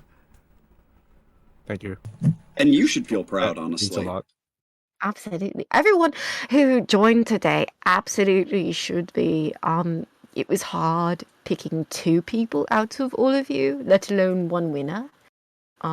So thank you for coming on and letting me meet you all. It was really nice. And Ed, thank you so much for having me. It was a lot of fun. Oh, guys, I'm so glad. Finfran, I'm gonna quickly drop you to general. Any final words? Once again, thank you for having me here. It's an honor to speak with you once again, Mr. Wizard. And thank you for speaking to me, Ophelia. You were a very nice person, and I really like your Yeah. accent. It's very cute. Oh, thank you That's so all. much. Thank you so much. All right. Thanks, Finfran. Appreciate you. I will say that was a journey and a half. I ain't even gonna lie. The fact that like we went through all of that in like that period of time, that was surprising. I'm shook. I am beyond shook. Y'all, Ophelia, Caius, you guys did amazing. Thank you so much. I had a lot of fun. Thank you so much for having us. My God, you are just you're the most creative person on Twitch. I'm sorry, you just are. Yeah, you're really your content is just chef's kiss. Bruh, nah. I've seen your guys' content. You're like, you guys are like, if you want to talk about Chef's Kiss, dude, your community wholesome as fuck, right? Number 2, your content I'm not gonna say wholesome as fuck because some streams I've been accurate. Yeah, that would not be accurate. It's funny as fuck though. It's been like, I'm always lurking in your streams and whatnot, and I have to say, whenever it comes to like. This is what I tell chat or my community all the times. Like when I promote people, it's because I genuinely find their talent or their personality something like that I feel is going to blow up at any moment. So for example, when I met you, Caius and Ophelia, I genuinely was like, whoa, you guys have personalities that I can definitely see blowing up in the future. Or even sometimes I wonder like, hey, why haven't you guys just blown up immediately just yet, Because all things considered, I don't know, dude. I'm like flabbergasted, and I know I was telling Chaos Puppy and some other people this. I wish I could like pick your guys' brain and take a little bit of like some aspects as to what you do in your streams and how you grow them and how you make your community feel so safe and wholesome and all of that. I genuinely feel love the same way about you. Honestly, I'm flying by the seat of my pants. I've only been doing this for almost like 3.5 months. I think a little more than that at this Or point. almost 4 months. Mhm. Yeah. I started, well, hold on, let me think. So I started streaming November, December, January, February. It's about 3.5 months currently. We're coming up on 4 months really soon. Wow. Wow. You have really just skyrocketed, honestly. I mean, I'm still definitely like the smallest of baddie streamers. I work really, really hard, but I've not been doing this for very long, and it is one of the most rewarding things that I've ever done. And I'm glad. I'm glad that you found some reward, some solace, both of your some self-care aspects in the streaming. And I hope you know, like, officially, I hope, like, you're a part of the family. We adopt you, and I hope that you adopt us back because we genuinely Yes. love you guys. We care about you. 100%. Yeah, absolutely. I adopt everybody. You adopt everybody. Yeah, but beyond that, honestly, like, Ed, we would love to do anything with you, honestly. Yeah. Anything. 100%. Let's go. Guys, same here. Any game or anything, always feel free to hit me up. You guys know I'm there for you. Wait, what's the MT anime? Oh, Moshiko Tensei. They're asking if you Oh. watch Moshiko Tensei, yeah. I've not I have actually not, seen it. but No. I'd be interested. Yeah, same. I'm down to watch. I'm one of those people that watches anything. Like, if you're like, oh, watch this. Even if I think I might not like it, Mhm. I'm gonna watch it anyway and give it a shot. Because, That's how I got you to like Loki. yeah, I'm not a big Marvel person. But I'm like, I'll give it a shot. Wait, do you not like Loki in general, or like? I do. I liked the show. Oh, And I the liked show. The character. Sorry, the show. Yeah, I liked the character. But I was like, oh, it's a spin-off show. I don't know if I'm gonna like it. I did. Oh, yeah. I like how chat's like rewatch. It's time for like they want you guys to watch Moshiko Tensei. Oh God. That sounds like we have to do this now. I mean, the people have spoken. Right. But I will say this also, you know, once we go on break, just hold on a little bit. But I do want to say, do you guys want to shout out your channels? Also, make sure to follow Ophelia, Rosecrux, and Caius, dude. When chat community, VOD watchers, because apparently VOD watchers go ham.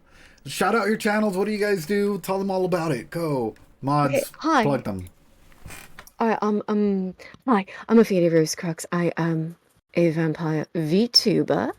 And I am a variety streamer who streams a whole bunch of games, but my favorite games are dating sims. My chat tells me I'm playing horror games, but why are they saying things like, I'm coming for you and let me in? They're just trying to trick me. Anyway, I strongly suggest if you like monster dating sims that you check out my channel. I also play an awful lot of Splatoon because I have no self-control. Anyway. That's awesome. And guys, I'd greatly appreciate it. I can't even state it enough. I'm always lurking in Ophelia's channel, so if you guys pop in and say hi, I'm probably gonna be like, hey, you guys, go in there, literally follow. I like, in terms of creativity, and in case you guys are wondering, where'd you come up with that idea? It's probably somewhere what to do with this person or this person. It's either Ophelia or Caius that like mentioned something. I'm like, that would be a good idea. So make sure you guys go follow them. Caius, shout out your channel. I know that you're about to debut, so go ahead. Absolutely. So my Twitch channel at the moment is going to be getting a lot more full in the very, very near future. I have been a part of Ophelia's channel for the past couple of months, and I am debuting my own it's scheduled for this Thursday. Ed has been kind enough to volunteer to stop on by along with some other streamers. We're going to make it a bit of a party atmosphere. Watch me get scared and get mocked by a whole group of people. Be a bunch of fun. Follow up with some Jackbox. I am a demon VTuber. I am specifically the Peacock Devil and the Marquis of Revelry. If you want to have a hell of a good time with me, come on in. That is such a good catch line, man. I'm fucking dying at how good it is. Oh, Jackbox is super fun. yeah, Jackbox is great. With that Young being in the chat. With that being said, guys, if you guys don't follow them, I'm gonna come after you. That's the best way for me to put it. Why don't you, Ophelia, Caius, stay on for just a little bit longer? For the rest of you guys, hey, we're gonna go to Be Right Back screen, and when I come back, I'll talk to you guys about what we're about to do next. So be right back, guys. Stay